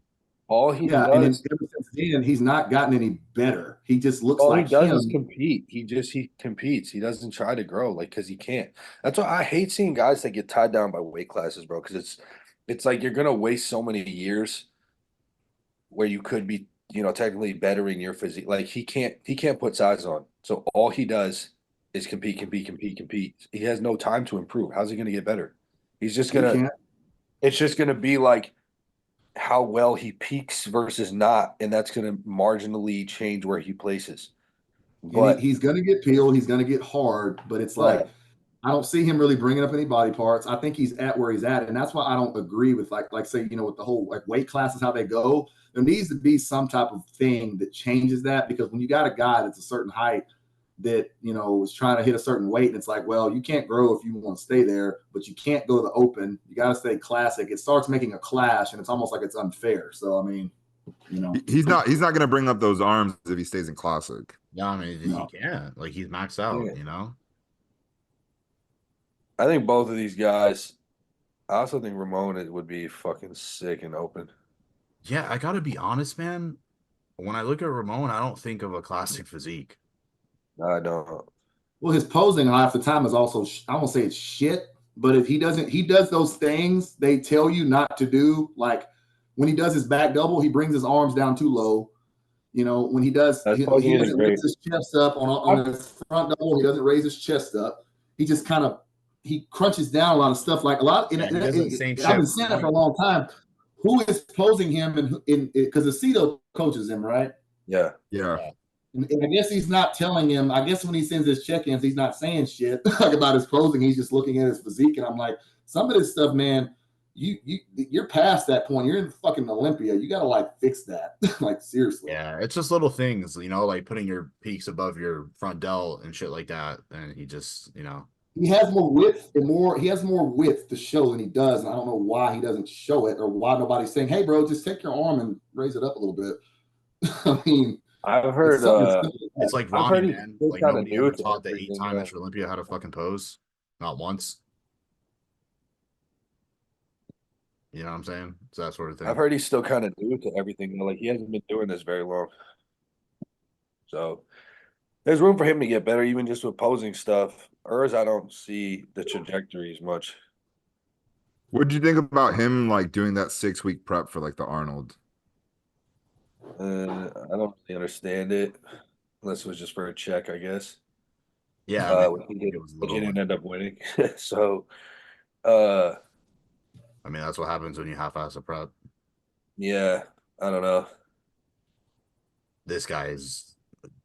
He's Yeah, peeled. Jesus. that's fucking crazy shit. No, you should see him from the back, man. 22 and going to the Olympia. Look at that, bro. That guy's That is like 22. negative body Yeah, fat. he's 22. Those are open level hams and glutes. And Dude, are you that seeing That's that? an open bodybuilder. See, this is where I Yeah. don't fucking make classic physique, bro. Well, he dropped down from open. Look He at won that. a pro card last year at the, I think at Empro in Spain, and he dropped down to classic because he was making weight. Yeah, man. I See, think a that's lot of guys, dude, just don't really like that. That this. like pisses me off though. Straight up, I don't Like know this, why. the guy on the left that we're talking about, that's a pretty classic flow right there. This guy on the right, you're just a bodybuilder who doesn't have enough muscle yet, Yeah, man. but the weight class, that shit drives me crazy. Like I always tell if I've got like a client of mine who's like a young competitor or something, or even like with myself, like when I started, people were like, "Oh, you should do classic. You can get your pro card quicker." Da da da da da. Because I'm taller for bodybuilders. I'm like just under 6 foot, right? I'm like 5'11" and 3/4 or some shit. It takes a longer time for me to fill my frame out. Wow. You know what I mean? Yeah. How tall are you, And Luke? I'm like just under 6 foot. I'm like 5'11", 3/4. So it kind of is a gripe with me personally because I'm like, yo, I'm sat here trying to take all this time and put the muscle on to be an open bodybuilder. While half these guys are like, I want to be an open bodybuilder, or I look like an open bodybuilder, but I don't have the muscle yet, so I'll just jump in here. And I'm just Yeah, like, that I don't I fuck don't know why I feel like that's lazy, bro. I feel like that's just like, yo, put your head down and do the fucking work and go after what you actually want to go after. Like, I understand if like maybe you're a new competitor and you kind of want to feel what class you fit in and maybe you want to do a little bit of both or something.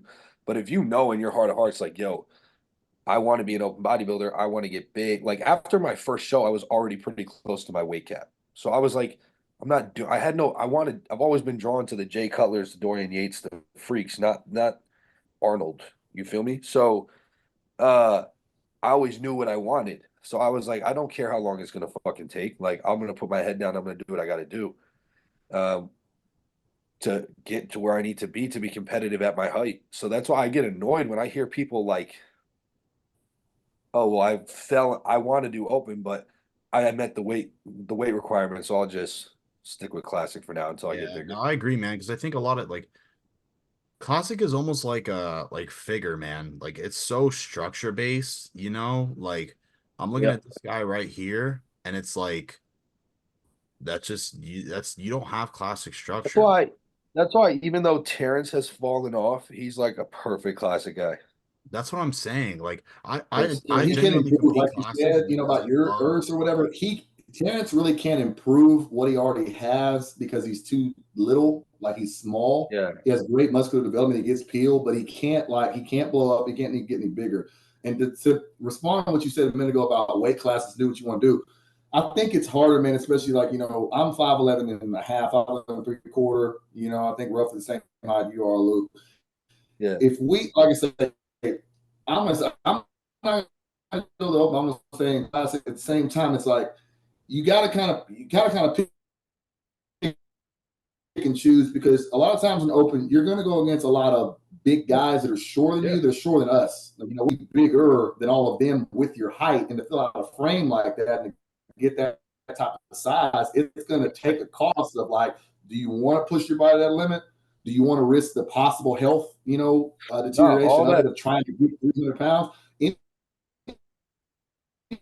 all pounds, that's valid. for 300 All that's valid pounds. for me, though. Definitely being tall. Nah, my family's pretty tall.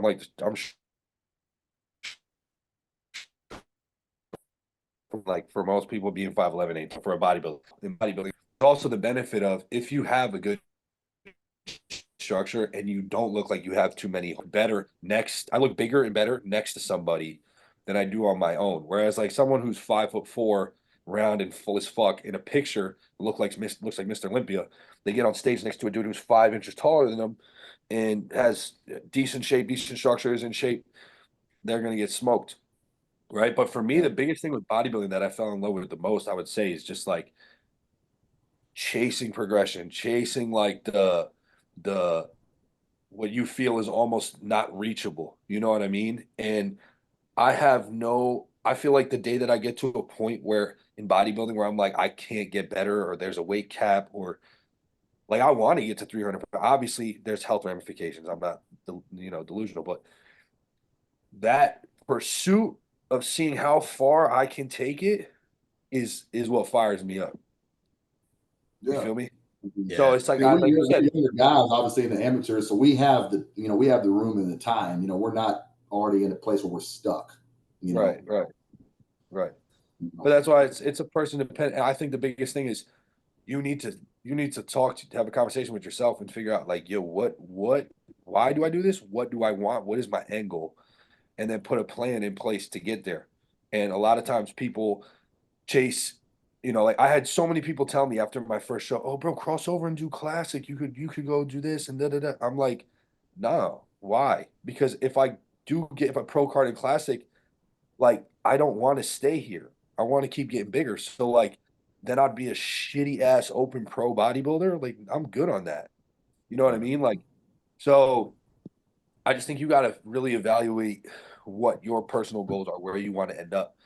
And like I said, then don't take the easy way out, bro. This shit ain't easy. Like just fucking put your head down and do what you got to do to get there. Yeah, I agree. Because I see a lot of classic guys. It's like, dude, you're competing, and then like your routine is like if you want to be like I mean Matthias knows me. I compete classic because I actually like that's like my thing. Like I like posing. I enjoy posing. I You have enjoy. a very, but you fit that though. You fit that though. Yeah, and that's the Like thing. you I have a know very I fit classic that. structure the So way that's you why make I'm school. like, okay, I know I fit it. So like I want to be that, I want to be the guy that puts on cool routines.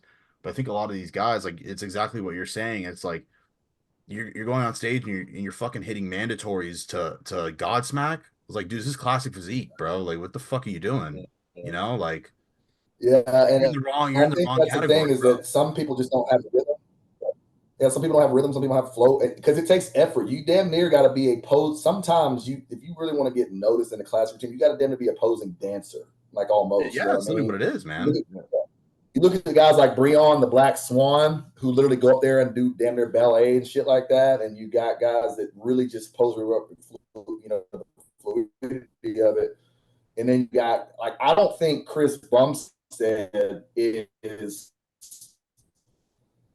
He doesn't flow. He doesn't really put he poses his strength. What you're saying, you're looking at his physique, and he poses to his strengths, and that's what catches your eye, and that's why the fuck he beats people because he does just enough.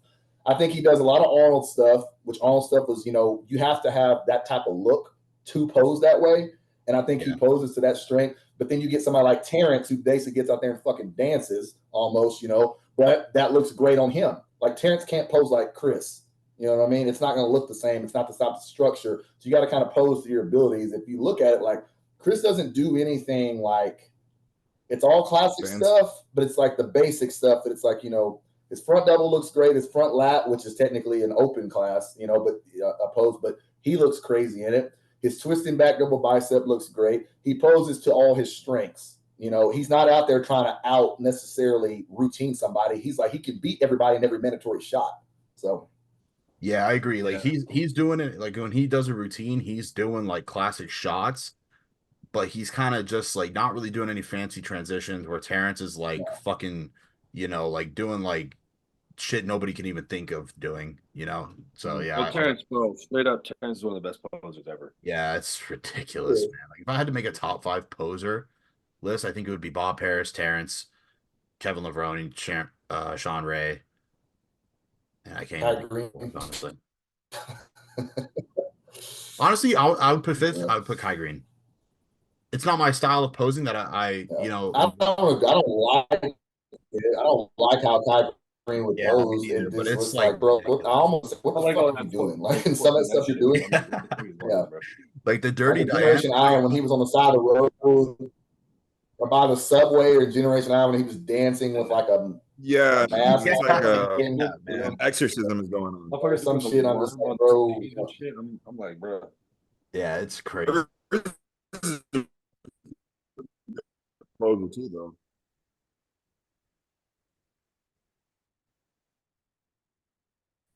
Yeah, I remember he did the fucking work. Yeah, How about that? Hell, Ronnie Coleman could do the splits.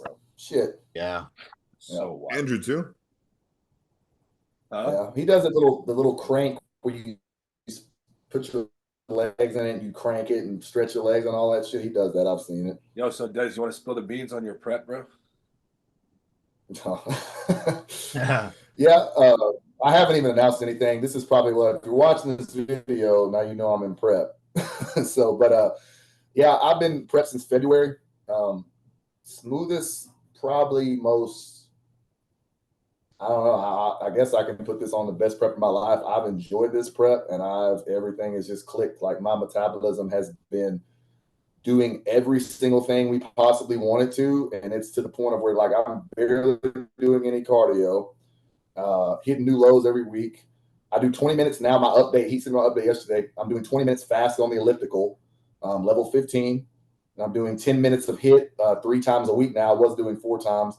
40-second bursts, 20-second recovery pace, and repeat for 10 minutes. And that's really all I'm doing. And it's like literally just every week there's new lows, sharper, better. I feel healthy. I feel great. It's been different than any other prep I've ever done. Like 1,000%. It's crazy. How's the food looking? So the food, like I say, my food, honestly, I've had, let's see, I'm trying to think. Not a whole lot has changed. Since, like I say, the end of off season. Like I say, I'm eating steak twice a day. I eat flank steak in the morning with egg whites, grits, plain grits. Say chicken, 93.7 turkey, whey isolate, Rice Krispies post workout, with 30-calorie almond milk. Luke hating Rice Krispies, bro. Come on, bro. Yeah. So Look at that this is fish some and bullshit, bro. fucking Let me rice. get you a That's it. fucking diet. But here's the deal, though, bro. Like, honestly, I damn near want to eat rice because I'm like, it's not filling. A cup, a cup of Rice Krispies. You just look at that. It's like you get that shit down. You know what I mean? But it's. Do you want to announce the show or no? You're not gonna announce the show yet.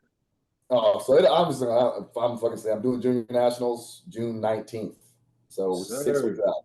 Sweet. Right under 6. It's been a great ride, man. Like I say, it's crazy. Like, I remember he sent me my update when we started prep, and I was like, oh, free meals are gone.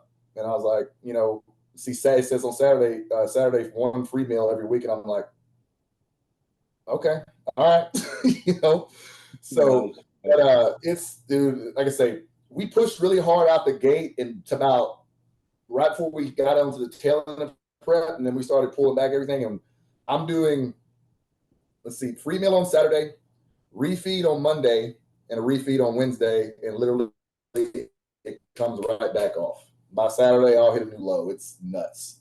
Like, seriously, I shit you not. What does I've a never high prepped day like look this like for you, like a refeed day?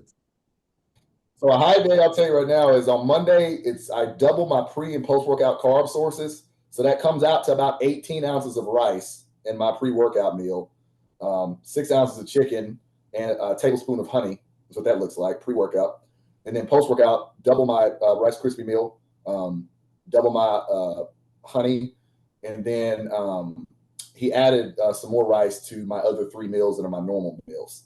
So, and I do that on Monday, do that on Wednesday, and then hit a new fucking low by Saturday. It's insane. But dude, I can do that. Not everybody can respond to that. I can do that. Rice is a get refeeds, bro. It's so annoying, bro. I just keep going. Like, I'll hit a new low, and I'm like, yo, maybe I'll get something. He's just like, push harder. I'm like, God damn it. That's the thing. Like, as far as like the science aspect, I do think it's a double-edged sword. It's like, look, whenever you push somebody super hard for a long time, it's like kind of like a fire that's burning, right? You get a refeed, you throw a little bit more gas on that fire, metabolism starts burning, just burning, right? But I feel like, obviously, I won't say I feel like I know, it has to be set up for the right person to where it's a certain time of the week and then to where it can keep them rolling. Because I feel like if you push so hard for so long, low food, you plateau, cut more, your metabolism slows down some, actually, which a lot of people say, oh, your metabolism is super fast whenever you're in prep. Well, it's like you're not throwing a lot into it. And so then, that's why the whole miserable suffering of like the starvation, feeling like shit, because you're just pulling more and more and more, which as opposed to this prep now, we've added more food, we've reduced cardio, and my body's just revving through all of it. I mean, like I said, it's different than any way I've prepped. It's very different, so. Yeah, I mean, I'm just somebody too, like, I don't know, like I expect to feel like shit. And so like I feel like I just deal with it. You know what I mean? Like I don't even know when I'm like overly fatigued or like the only time I really will know same like, way, man. If my training is like really bad, like usually like even last year or 2022, I was getting ready for the New York, and like I told you, the last 8 weeks, no more than like 30 grams of carb. I did like an 18-week prep. I had 2 refeed meals, not days, meals the whole time. And it was he just added a meal with steak and rice. So that was all I had the whole time. Obviously, told you that to was push the my cardio, last everything time came low. And I was able to. I did 2 sushi refeeds over the course of about 30 weeks because I did 20 weeks and I did about 22, 21 weeks going into my first 2 shows back to back. And we pushed and then that's yeah. So like, but I was still able to maintain like my top end strength for most of that prep until about 2 or 3 weeks out. And that obviously like endurance for me, that's the first thing I noticed when my carbs come down and my expenditure goes up. Like the endurance across the course of a set, like my higher rep sets, I just die quick. You know what I mean? Like if I'm doing 20 reps on a leg press or something, I'll get to 15 and be like, oh, I'm gonna smoke 20, and then I'll fail the 16th rep. Like I just die like that. And I just think that's just because obviously glycogen and just my fuel is so low that like I'm running on nothing. Are you someone that So retains fullness pretty well? I don't feel like I do. But visually, like I don't know. I'm so like it's hard because the last prep I did was the first time I was inside out, right? So like I do think I over dieted. I do think I lost my legs, which has been my weakest body part for years, and I'm finally kind of bringing them up. But I do think I lost my legs that prep, but I think it was necessary to get me in the condition that I got in, right? And then I had a crazy rebound and then took the year off and like everything went well. But it's tough because I don't get shredded easy. So I can't really afford, I don't have that Martin metabolism where I can eat fucking 800 grams, 1,000 grams of carbs and lose weight the next day. I'm just never, it just and doesn't that's happen. the thing, bro. Like with me, I'm so crazy my metabolism. I'll have a free meal on Saturday night, and sometimes I wake up a fucking pound lighter the next day. Yeah. So for me, that for me, when I've done that or had high days in past preps, I usually notice the second day after my refeed or my high days when the weight jumps. So like I might have a high day on a Monday, Tuesday I wake up lighter or the same weight. Wednesday I'm 3 pounds up. You know what I mean? And then it will come back off. But it's just like for me, I think I'm someone that does better, and that's why me and Blue have just clicked, and it works well. Even though it's hard and it sucks, and I'm fucking jealous. Like all preps are going to be hard at some point. You know what I mean? Like, at the end of the day, and I think I'm someone that does better. Just like just get the fat off first, just get it off, and then worry about everything else. You know what I mean? Yeah. I'm also weird. My show schedule this year is so fucked up because my main goal is the USA's, right? Which is I'm 11 weeks out from that today. And I'm in a really good spot for 11 weeks, right? But I have to hit a qualifier, and I'm up in the Northeast this year, back home. So the Northeast schedule is kind of shit around this time, and there's only a few shows I can choose from to qualify because I took last year off. So I'm just gonna do. I live in Connecticut, so I'm gonna do the Connecticut State, which is 5 weeks away. So that's June 15th. So full transparency, it's been hard in the sense of like we're just planning on bringing me in at like 80% to that first one because 6 weeks between shows is a long fucking time. Long time. Oh, it is. And Yes, I know. 100%. That's what I did. I can't really push anything. Even like PD wise, it was just like test primo masked until like this week. So it's kind of a mind fuck because for 5 I'm behind, for 11 I'm ahead. But I'm trying to just look at it as like, yo, 11 is the focus, right? It's going to be my first national show. So being up there with, some of the best amateurs in the country, that's where my head's got to be at. Yeah. I don't see a world where I'm not getting my qualification in 5 weeks. You know what I mean? Like I'll probably be a super at that show because I was 246 this morning. I'm not going to lose more than 20 pounds in 5 weeks. So I'll probably be a super at that show. At the local level, there might not even be 2 super heavyweights. You know what I mean? So I'm going to get my qualification. Obviously, it's my hometown. There's going to be a lot of people there that I know. I want to win the whole show, especially because this show is actually the first bodybuilding show I did years ago. So it'd be cool to kind of come full circle. But it's shitty and it's kind of a mind fuck where it's kind of like, yo, we just got to push you.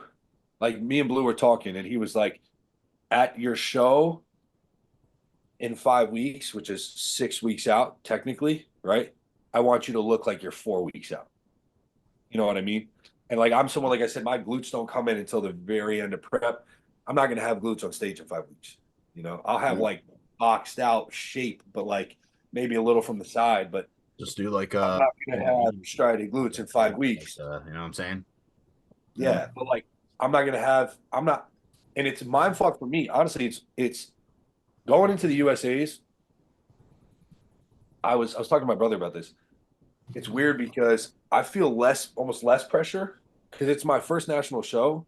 There's really only upside. My goal is to get a first call out, right? I'll probably be a heavyweight at the USA's. You got nothing My goal to lose, is, huh? You got nothing to lose. That's what I'm saying. So most people at their first national show, I would say the majority, probably get smacked around a little bit, right? So if I get smacked around, it's not like, what the fuck am I doing with my life? You know what I mean? It's my first stab at it. I'm only 26. So I've got time, and then I can come back a year later and I know what I'm up against. They've seen me now, whatever. And there's only upside, right? I know I'm going to be my best in 11 weeks that I've ever been, right? So I could always just be like, I can hang my hat on that. But in 5, I'm not going to be my best because I'm not going to be peeled. I'll be my biggest, but I'm not going to be my best. And it's like, I don't want to be on stage and not bring something respectable. Yeah. You feel me? But like I can't push too hard. So it's this like whole mind fuck that's been going on. And I'm just trying to like not even think about it and just look at what does Blue say? What is Blue saying about the gap? The gap, what does Blue say about the gap difference? Well, we've tried. He's like, can we find another show that's closer? And I've tried. The only thing is if I did, I would have to travel somewhere. And it's just like for a qualifier. The thing is, this Connecticut show, like I said, the goal is get the qualification. If I didn't need a qualification, I wouldn't do it. So I'm going to get the qualification. You know what I mean? So it's like, yeah, maybe I won't want. Last time you competed? The last time I competed was September 22. Oh, yeah, qualification's gone already. So it's gone. So I didn't compete all of 2023. So the only thing that's going to suck is like if I get off stage, I got to look at these pictures and be like, damn, bro, like shit. You ain't posting those. Huh? I'd say get your qualification and just walk off the stage and act like it never happened. Don't even think about it anymore. That's literally my thought process. And to be fair, like I did this show. Like I said, it was my first show. This is when I worked with Tuttle, my first open bodybuilding show. And I took second to the guy that won the overall. And I was not in shape and I was way smaller. So like, and I didn't look good. You know what I mean? But I almost won the whole damn thing. So like, I think I'll be fine, but it's still a mind fuck because I don't like to present anything. Yeah, I mean, it's just a thing of like professionalism, you know? Yeah. Yeah, so, and I got clients like that, believe it or not, that I've had clients that are like, hey, I want to do my target show, but I want a few warm-ups. I want to do this, and this leading up. And I'm like, I'm not gonna like if it was necessary, yeah. If you were already peeled, yeah. But I'm not putting you up there just because you want to have something to look forward to and to have the fun of the show. Yeah. You're not gonna be at your best. Like I don't believe in warm-up shows unless you're trying to like, and you know, some people do this, trying to nail a peak to do a test.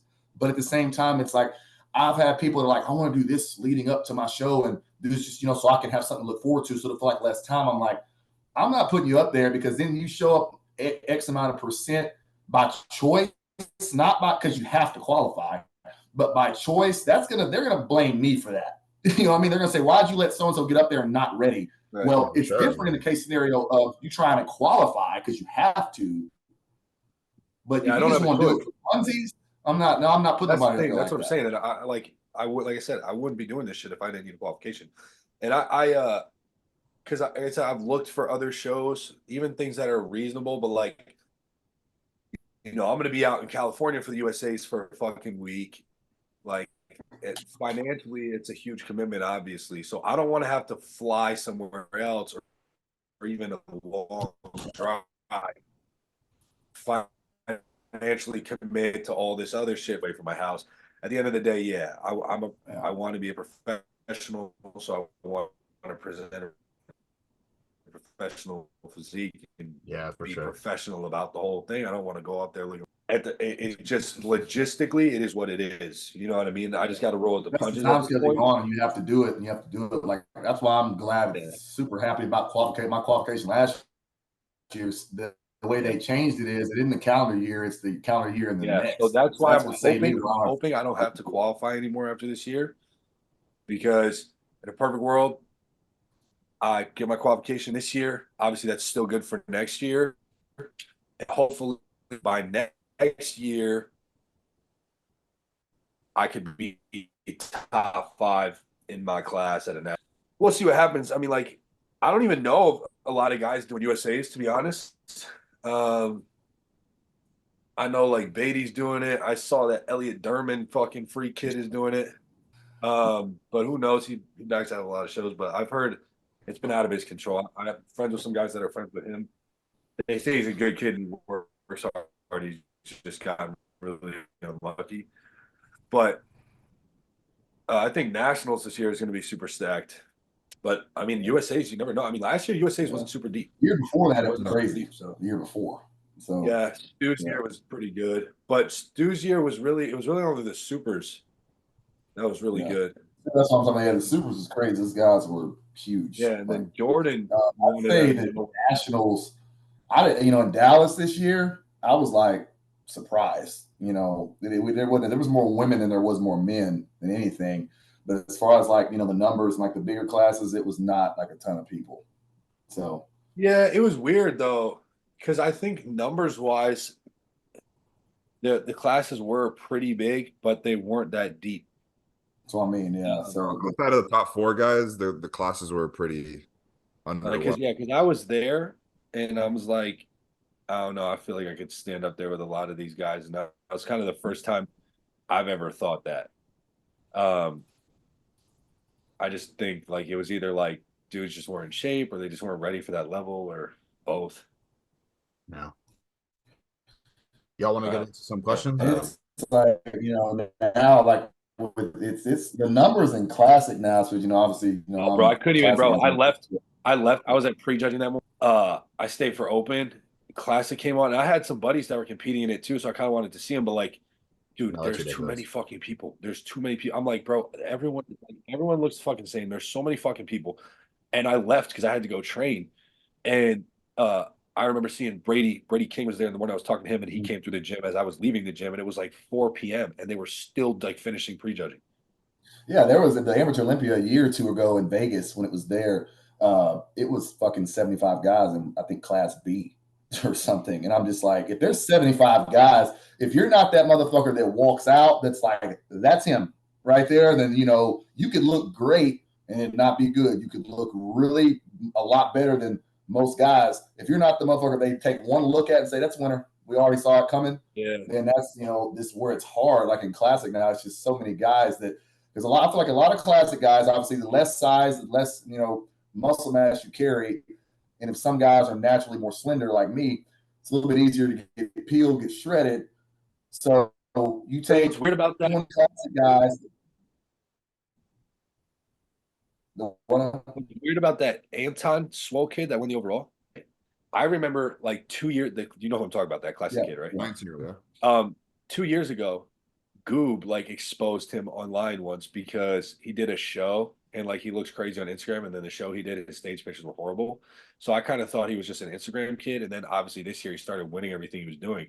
And then I was there. I went to the bathroom and I saw him posing in the bathroom. I'm like, this kid is small, bro. Like, why does he look so big in pictures? I haven't seen him ever since. Ever since he Bro, did nationals. but then I saw him on stage at the same fucking place, and I'm like, yo, he's big. Like, what the fuck? Like on stage in front of me, he's like big, but right next to me in the bathroom, you're I'm like like, he's small. What?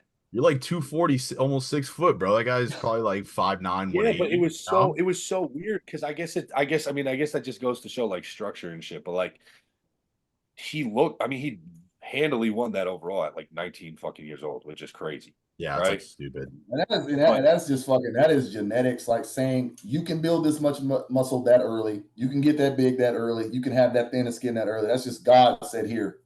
Take a look at that. But fucking standing next to the kid, I'm like, yo, this kid is not big at all. What the fuck is going on? So it's just weird. He has development. He's developed. You know what I mean? He has just weird how that shit works. You know? So strange. I mean, I think he was like class B, so that means he could be 190 something. I think. Yeah, I mean he's not because I'm a midget, bro, and I'm class A, and my amateur cap is at 185. Yeah. What's the heights? I don't even know. What's class A? 5'7", up to 5'7". So what's B? 5'8" or 5'9"? I think 5'9". 5'9". C is what I am. I think we're up to 6 foot. I think up to 6 foot. Des, so you're obviously doing classic at juniors. You want to stay there when you turn pro? That's your plan? In classic?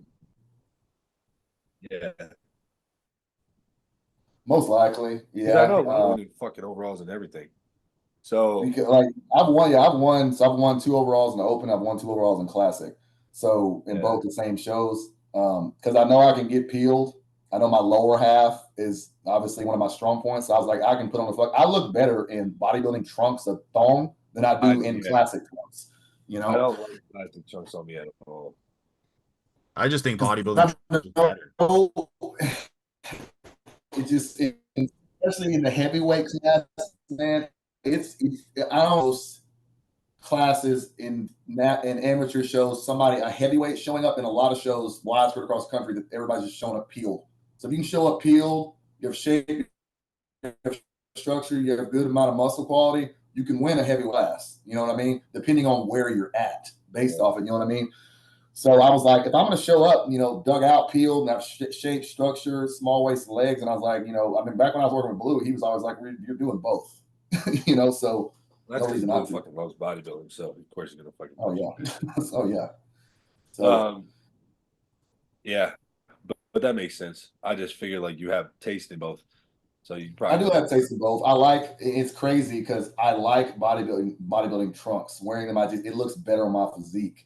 But it's weird though, dude. The classic trunks are slowly becoming bodybuilding trunks. They are, and thank God they got away from that compression short bullshit. I hated that when they came out. I was like, I feel like I'm about to go put on my basketball shorts or something, go play ball or something like that. But it's now that they gotten small. Now I'm seeing guys show up, and I shit you not. I swear, some of them have on bodybuilding trunks that just they might, bro, straight up, because you used to not be able to see the glutes. Yeah, now you can see glutes. I mean, shit, especially like now, me regardless, I'm pulling up my trunks as far up my ass as I can because I'm like, I'm gonna have striated glutes, so I'm doing that like every time. And it was crazy that I remember I did a show in Denver last year, and I shit you not, I was like, this is insanity. So I'm backstage and I got my trunks, how I wear them. The lady working circumcision says, you got to pull those out, right? I'm like, you serious? These are bodybuilding trunks. These are not even classes. Like, yeah, make sure they're pulled all the way out of your cheeks. And I'm like, I've never heard of that shit in my damn life. Hey, bro, you up on stage, you pull them shits right back in. Ain't nobody gonna stop. Yeah, I'm like, literally, I lift my leg up, they go right back up. So I'm like, I did the same thing. Crazy, but at the first show that me and Matthias did together this season, I had pulled them like in my ass crack, And like in the middle of prejudging, they kept coming up to me. They're like, "Yo, you got to put like, you don't have to have them like diaper style, but like pull them out a little bit." And I was like, "Bro, I didn't fucking do all the shit I just did the last, like 5 months to not show my glutes, bro." Nah, show them cheeks, bro. Of You're good. course. And the guy's like, "Yo, you got to pull them out a little bit." I'm like, "Dude, like, cut me a break, man, please. Like, I'm the most conditioned guy in the lineup. Let me show it for the love of God." Yeah. Totally been there, done that. I just remember like Junior USA's last year was, I feel like a lot of the guys were bigger. They were big, but not everybody was peeled. But it was different from class to class. I remember the guy that won Class A. I can't remember his name. Short guy with a mustache, like a 70s stash. He looked fucking crazy peeled. Great structure, small waist, vacuums, all that. The guy in my class who won, he was not like crazy peeled like that, but he had good shape and size. I think Dave Palumbo coached him, believe it or not. Class B, I can't remember, but I just remember in that particular Junior USA's, there was a lot of size. It wasn't as much conditioning. It was more so everybody was big. So, you're looking, it's like one of those things where you go look at somebody and you're like, we weigh the same, but how are you that big? You know what I mean? Just the way muscle is placed on somebody. And dudes got them bird bones, bro. They don't weigh nothing. Yeah. So, you want to do like 1 or 2 questions? Oh yeah, let's do 1 or 2 questions. I got a couple minutes. I got some clients later I got to run to. I got to train first. So this is a good one. Hardest struggle or hardship you had to overcome in bodybuilding so far? Oh, I got an easy one for sure. Go ahead. Not a lot of people know this. I mean, people close to me know this, and I can tell this on another podcast because it's a long story. But 3 weeks out from my 2022 show, I lost my house. And like illegally, like it was some real shady shit that went on between like my family and the courts and stuff in the state of Connecticut. But it was like 8 a.m. on a Monday morning. I got ripped out of my bed by 3 cops. Butt ass naked, bro. I was butt ass naked. I'm like, yo, I'm like butt naked in bed. Can I get dressed or something? They're like, no. They literally threw me clothes from my bedroom. I got dressed. They escorted me off the property, seized all my stuff, arrested me a little bit after that.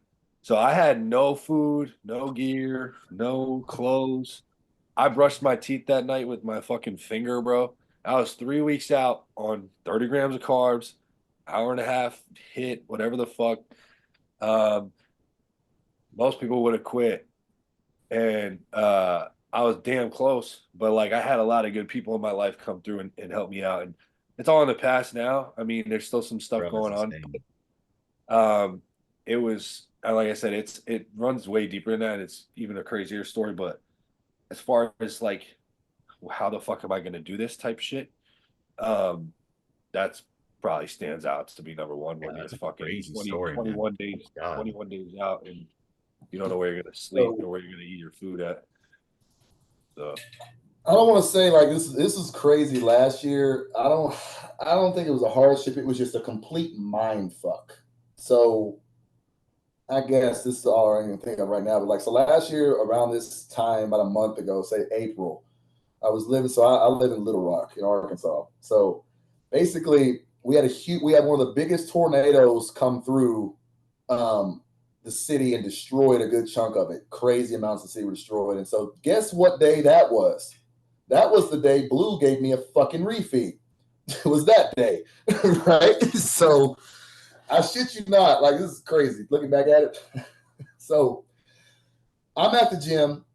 Blue texted me back and sent me my check-in response at like 1:30 in the afternoon. I just finished up the gym. He was like, go get a refeed tonight. I get in my car, turn on the radio, and it's like, severe, category, whatever, tornado coming, about to come, touchdown, Little Rock, Arkansas. He was like, go get it now. And I was like, all right, I don't give a fuck. I'm going to get this fucking, what that fucking shit's like, starving to death. And when you finally get to go and you're like, I don't give a fuck what is in my way. God damn it, I'm going to do it.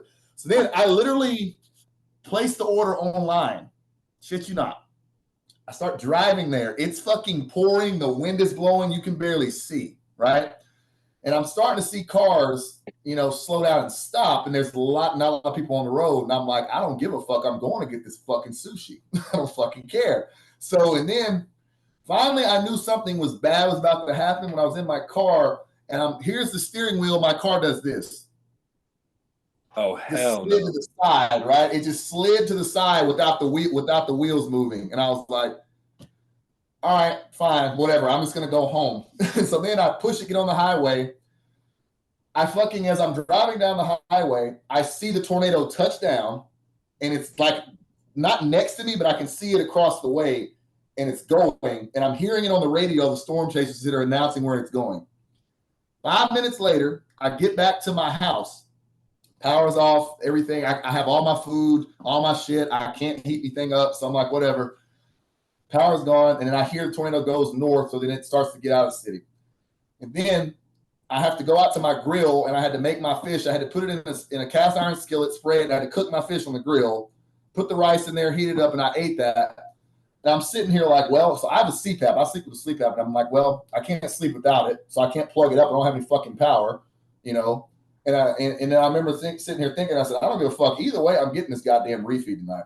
So then I wait several hours. I pack up all my shit, and I told my girlfriend, I was like, hey, I said, I can't sleep without my CPAP, you know, so I have to sleep with that. And she's like, I'm just going to stay home with the dogs and just hold shit down. And I was like, okay, well, so I'm going to a hotel, right? So I go to all the hotels in the city are damn near, they're either not answering because power's out, or it's fucking they're packed because people have left their houses and trying to get a hotel. So I go to this fucking flea bag ass Days Inn motel, right? Fucking all I had was smoking rooms. If it stinks in there, whatever. But I'm like, whatever. You know, I go in there, I set my shit down. I call in this place that happened to be open for some sushi. So I call it, I go get it. I come back to the fucking hotel. I sit down. I'm like, whatever. I'm just going to eat this and go to sleep. I eat it. By this time, it's like literally, I think midnight or something like that. And I sit down, I eat, put my mask on. I literally lay down for 15 minutes. I fall asleep. Girlfriend calls, hey, power's back on. That's crazy. So I'm just like, I was like, I went through all that shit, drove through a goddamn tornado, lost power in my house, lost my first order in the first place because the first place fucking closed, of course, lost power. So that was about $80 worth of sushi or some shit. So I lost that. I was about to say, you get a refeed and prep, ain't nothing fucking stopping me, ain't bro. Nothing stopping your motherfucking ass. Nothing is stopping you. I was like, I'm literally driving next to a goddamn tornado. And I see it on the fucking ground. I would have been right behind you, bro. I would have been right there. Like so serious. And I was like, literally, and I was like, I did all that. I got this damn motel room, shit. Smoking room stinks in there, fucking dirty as fuck. I eat the meal, sit down, close my eyes. Girlfriend goes, oh yeah, power's back on. I'm like, after all that, shit, still got my refeed though. Sent check-ins the next day. So big habit, bro. Yeah, what I'm talking about. You want to go with his? You say yours? Definitely compared to both of y'all, like I think speaking for myself, definitely super privileged.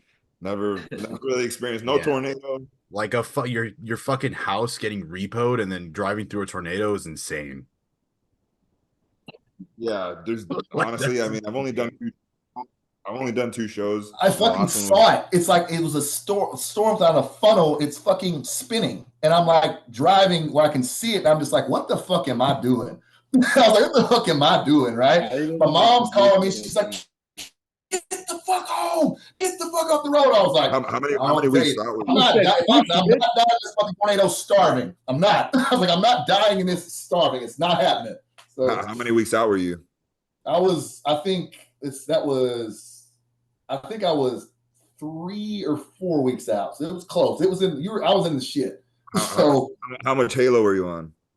I think that was the check-in I sent right before we started. So I hadn't got on it yet, but I think it was the next day. That's funny you say that. So right about 3 weeks out, that was a Friday. He was having me send check-ins on a Saturday morning to see what I look like after the refeed. But yeah, I think we started Halo the next fucking day. So yeah. That's crazy. Yeah, no, like I was saying, I mean, honestly, like prepping with Blue this past prep, honestly, the hardest thing was probably actually getting like inside out for like the first time ever. Like going through like the mental head fuck of like what that takes. And you both have worked with Blue. He just kind of like rips everything off when it comes to like diet. He's just like, all right, we're going all fish, all this. And just going through all that is like eye-opening, really. I had a couple moments, where like I didn't think I was gonna get through. I could barely stand up, bro. I was like, I don't know if I'm gonna get through Especially this. when the anti-estrogens go in, you just feel like absolute Oh yeah. shit. Yeah, I'm telling you, and the thing is about, the anti-estrogens, you cannot hold on, it doesn't matter. You can't hold on as many carbs. That's why you get so fucking flat while you're, because estrogen in males, it's basically a part of the, of like how you store carbs. So like I say, it's involved in the function of, the metabolic process of protein, storage, carbs, all that stuff. So you can't. So you're literally eating carbs. None of them are sticking, because you're pissing it right back out. You're pissing out all your water because you're drying your heart as shit. So I'm telling you, man, high AIs, man, that changes the game. Like you start doing, more Rivodex and Romasin and Nolvadex, all with one provider and everything, and then, like I say, you're not running a ton of tests.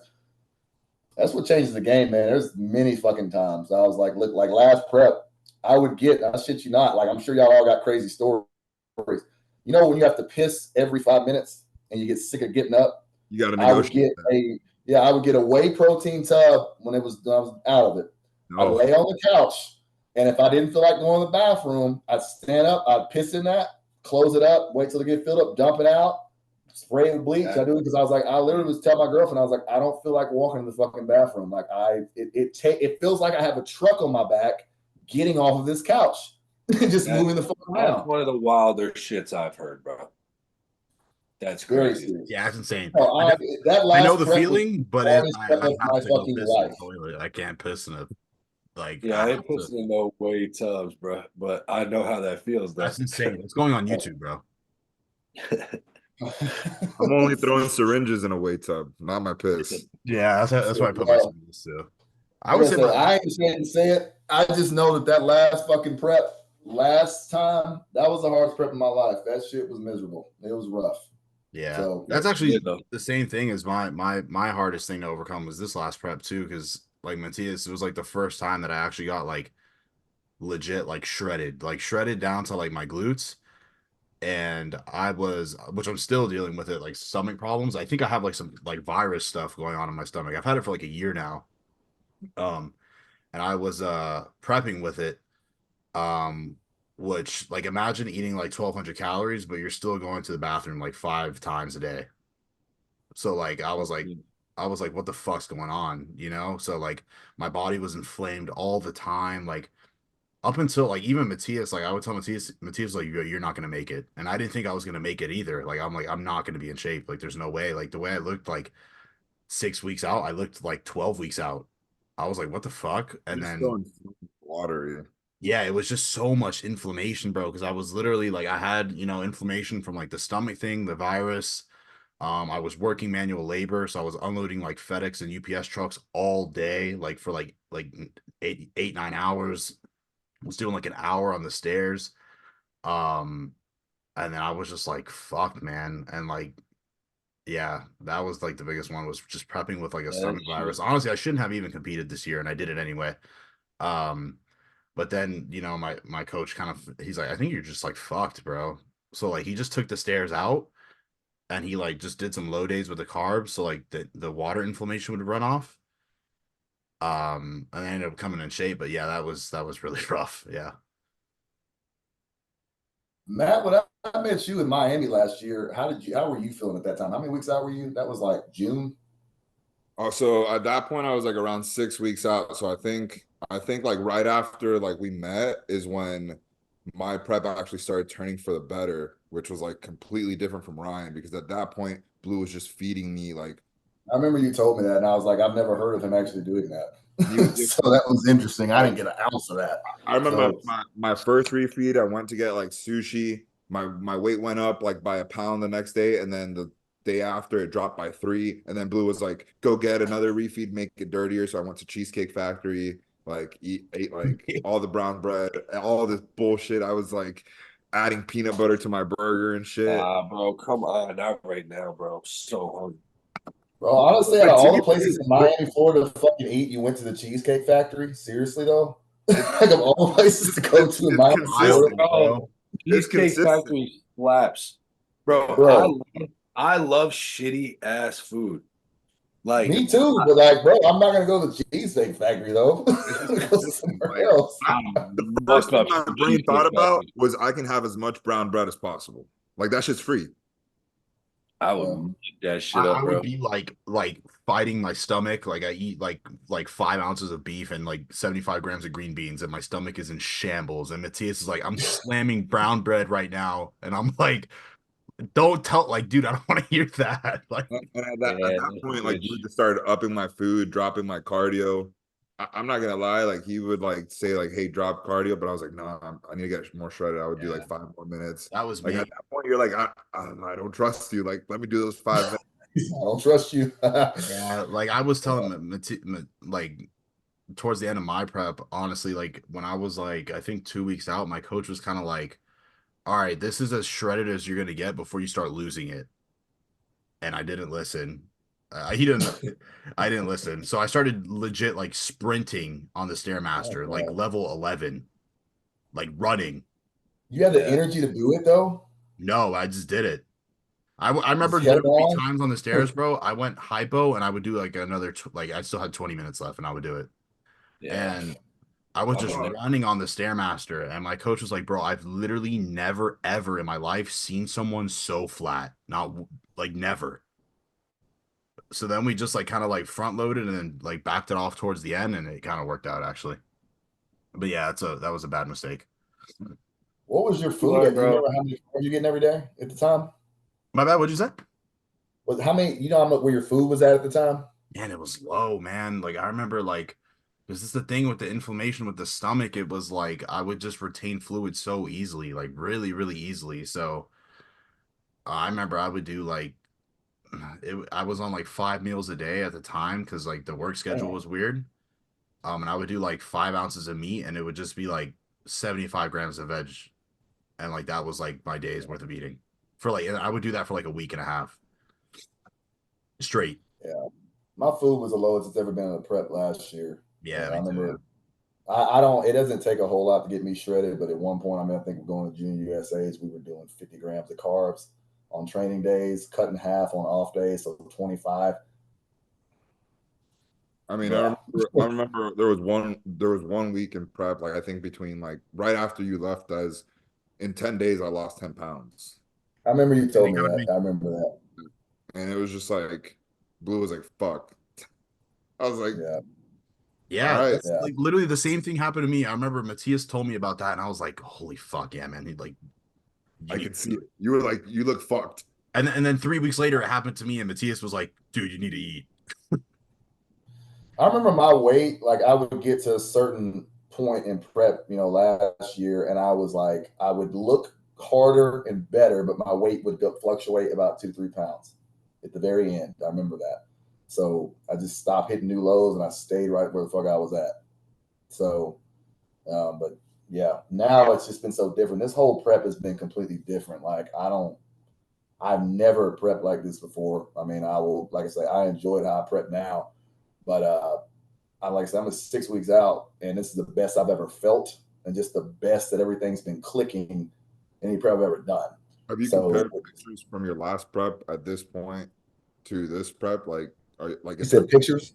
yeah, like how you look visually, like in terms of condition. Are you like on pace? Like, what do you So feel? I'm actually a little bit, I'd say a little bit ahead now because, like I say, than I was last year, and I brought up every, like I say, all body parts pretty much. Because I mean, as far as like when it came to me, I just needed more upper, from the torso and back.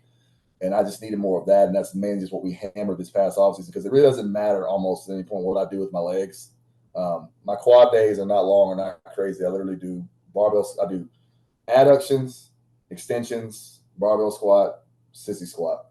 That's all I do for quads.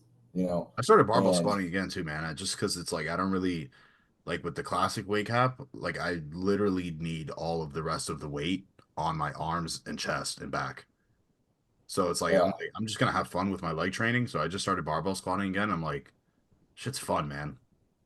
that's what I'm saying. I don't do Smith. I don't leg press, and I don't do pin. We got 2 pendulum squats at my gym, and I don't use either one. I don't like it. So, I mean, I used to, like I say, I grew my legs, believe it or not, when I was coming up in the game. I did, believe it or not, I did 5x5s in college, and before that, we when we would go to the gym, the time, I was brought into the game by a 90s bodybuilder style guy. It was like train squat till you throw up, eat a shit ton off season. And then whenever you go in prep, barely eat at all. Essentially is like how it was with him. And I still have my first bodybuilding diet on my desk right here than I ever did when I was 18. And so we would go in there, we couldn't squat anymore. We didn't do a whole lot of machine work. We would lunge around the track in the gym, back when gyms had like a little track around the, court or whatever. We would lunge around that as many times as we could and shit like that. And that's always what worked. And hell, I remember in college, I did a lot of 5 sets of 5 on squat as heavy as I could go with low reps, the extensions, hamstring curls, and the RDLs. It's really all I ever did. Yeah. And a lot of people are always like, what's your leg workout look like? I'm like, it's not a lot. You think it was, but it's not. So it's just one of those things where that's what works for me. But then you see other people are doing 6, 7, 8, 9, 10 leg exercises in a leg workout. I see it. Yeah, honestly, I feel like I feel like the easiest muscle group to like the most simplest muscle group to train is legs.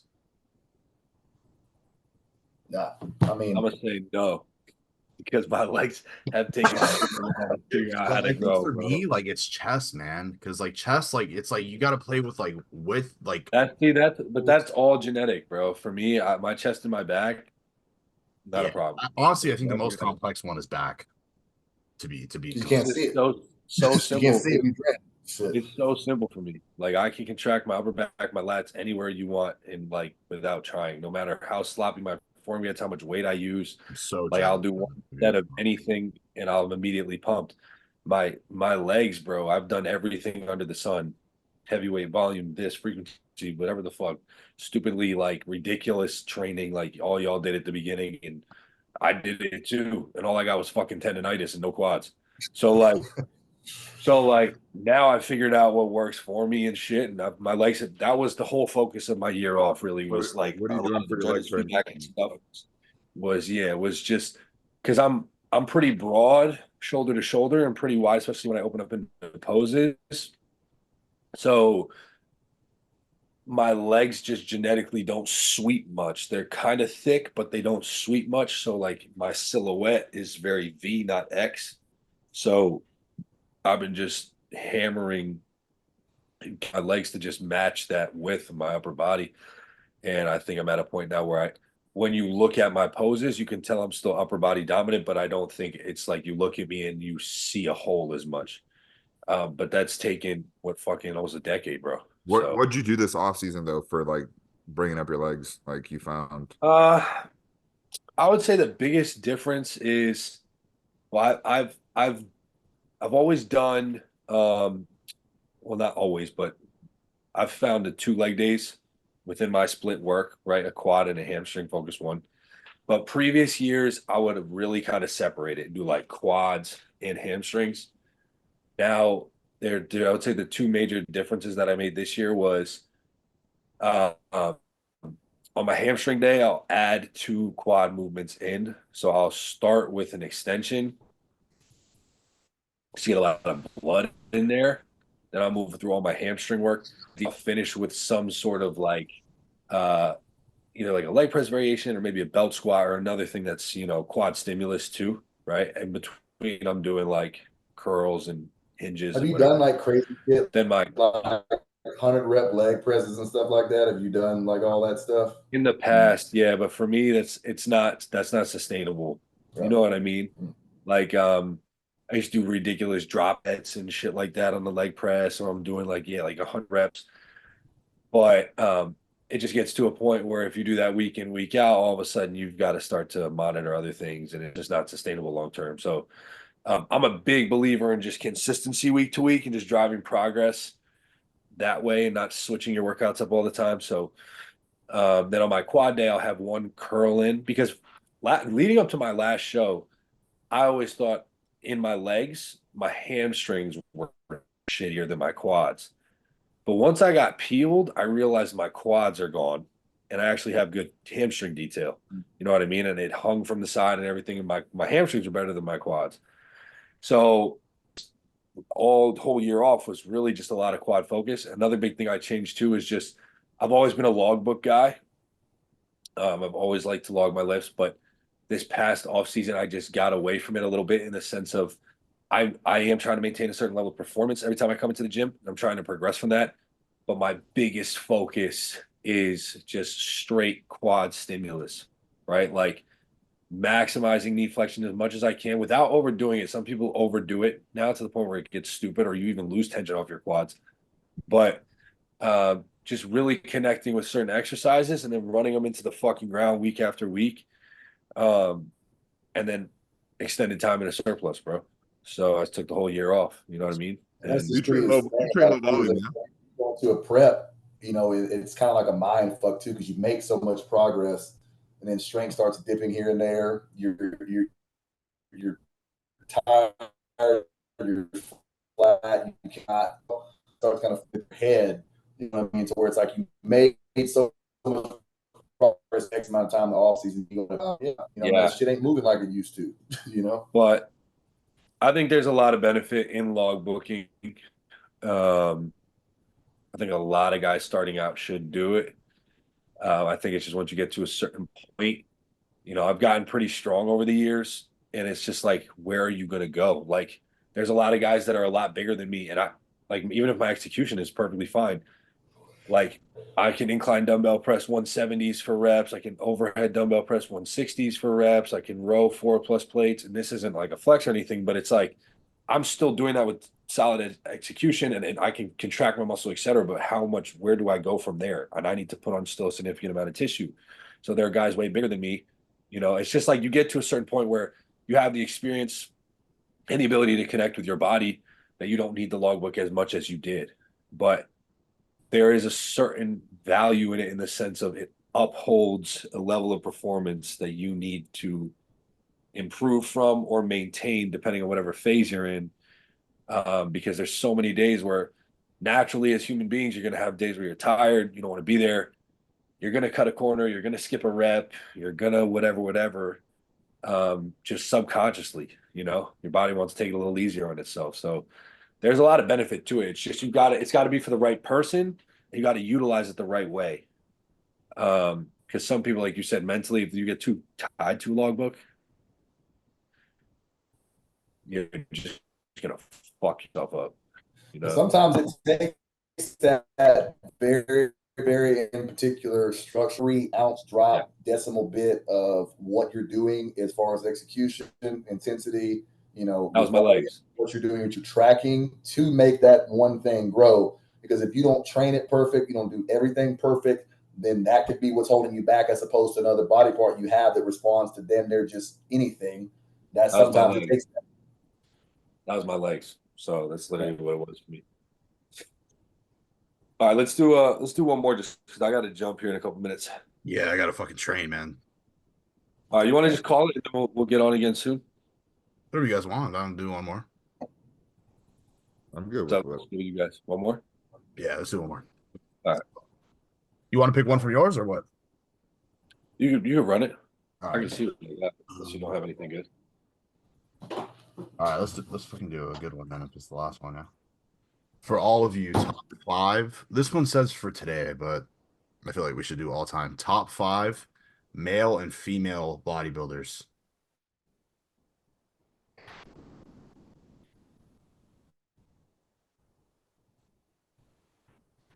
Kind of froze there. That again? Yeah, my bad. It says today, but let's do all time. You want to do it says top 5 male and female bodybuilders of all time. For you personally. Like preference? Yeah, like your favorite, I guess. I'm not good. I don't have enough knowledge straight up with women to give you my top 5 favorite of all time. I mean, I know who like the best ones are, but I don't really resonate with female bodybuilding, so I don't really have my favorites, I would say. But with men up, Jay was my like main dude. Jay and Dorian were my 2 that really got me fired up for everything. Those guys are definitely in there. I love like weird because my physique's nothing like his, but I love like Lee Priest's physique, like his old training videos and shit. I just thought it was fucking sick. Yeah, the mock video channel is like gold, bro. Yeah. This is a little bit of a niche one, but I felt like I related to him a lot was Luke Sando. That was like my dude. Like I came up on, like I said, the Trained by JP kind of forums and stuff. So a Yeah. lot of those UK guys have a big influence on me.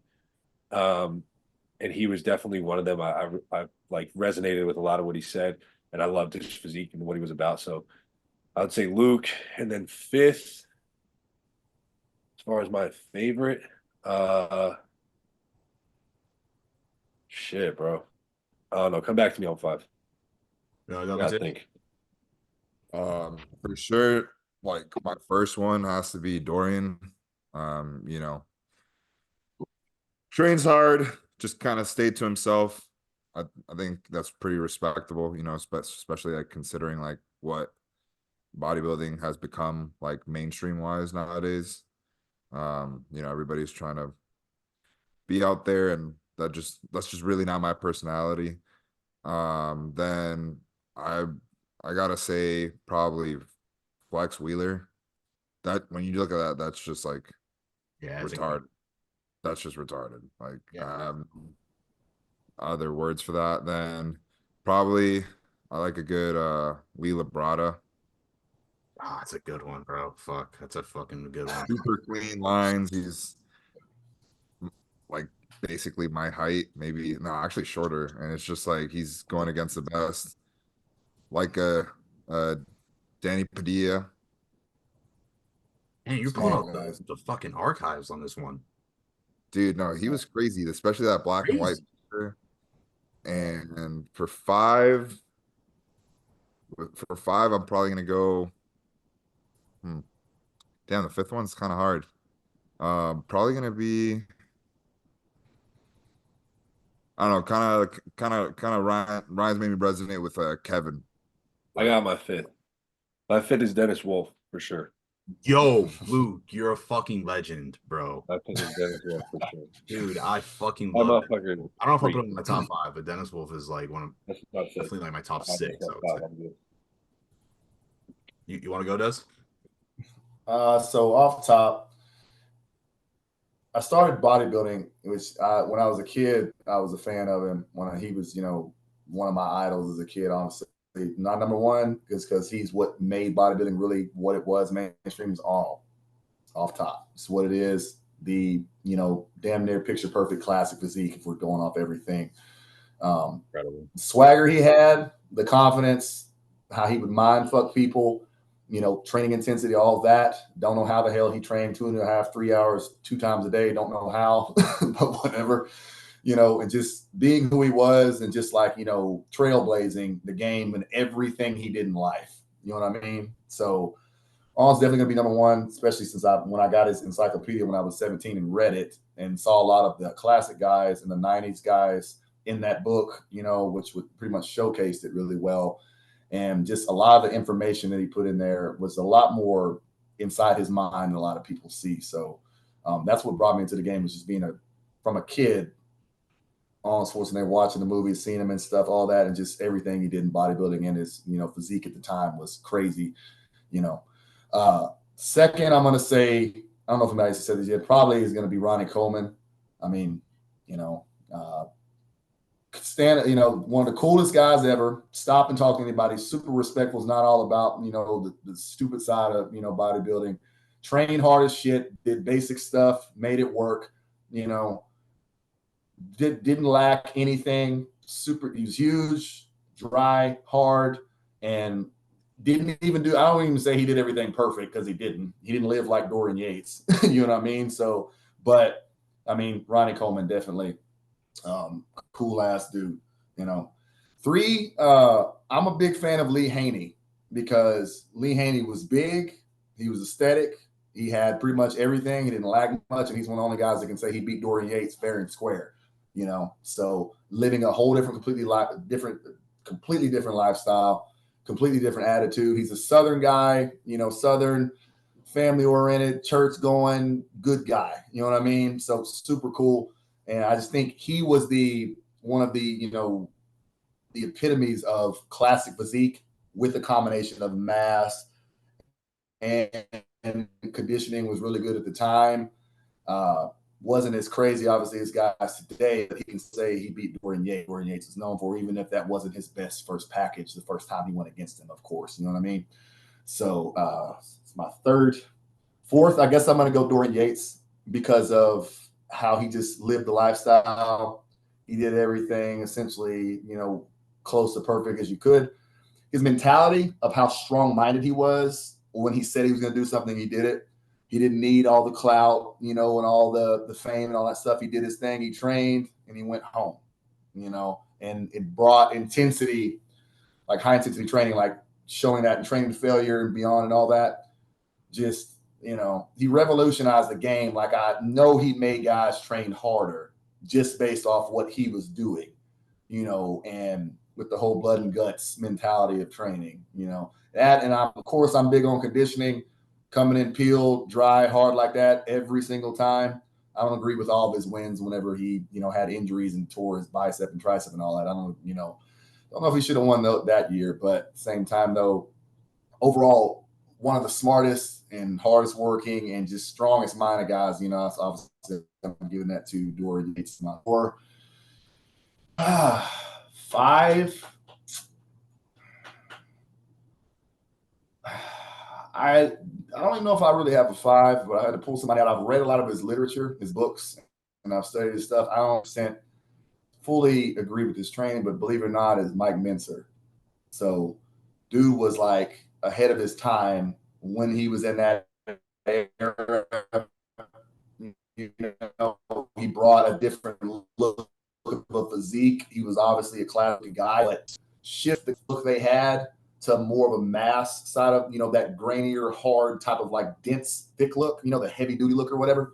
I'd say he started to kind of like, shift that. And obviously, he spent some time with Dorian Yates and helped modify his training, which I think that's part of the reason why he was able to bring the physique he did, was from that style of training. Because I just feel like if you're doing it exactly how they did it, then it's going to deliver results in that type of environment if you do it perfectly, which I don't believe that in today's era, it's being done exactly that way, with the 1 set to failure, 2 sets max, stuff like that to failure and beyond. I don't think that's being implemented today. It's the exact same setup as they did it, with Mike and Dorian. But I feel like he, opened people's eyes to really kind of like what we, do today, obviously Training to Failure, but they kind of revolutionized, like, you have to take a muscle to failure and beyond to really grow it, tax it, and make it, obviously help to make it improve and get bigger, which that's what he was all about. If you don't go to that level of stress on the body, then you're not going to grow.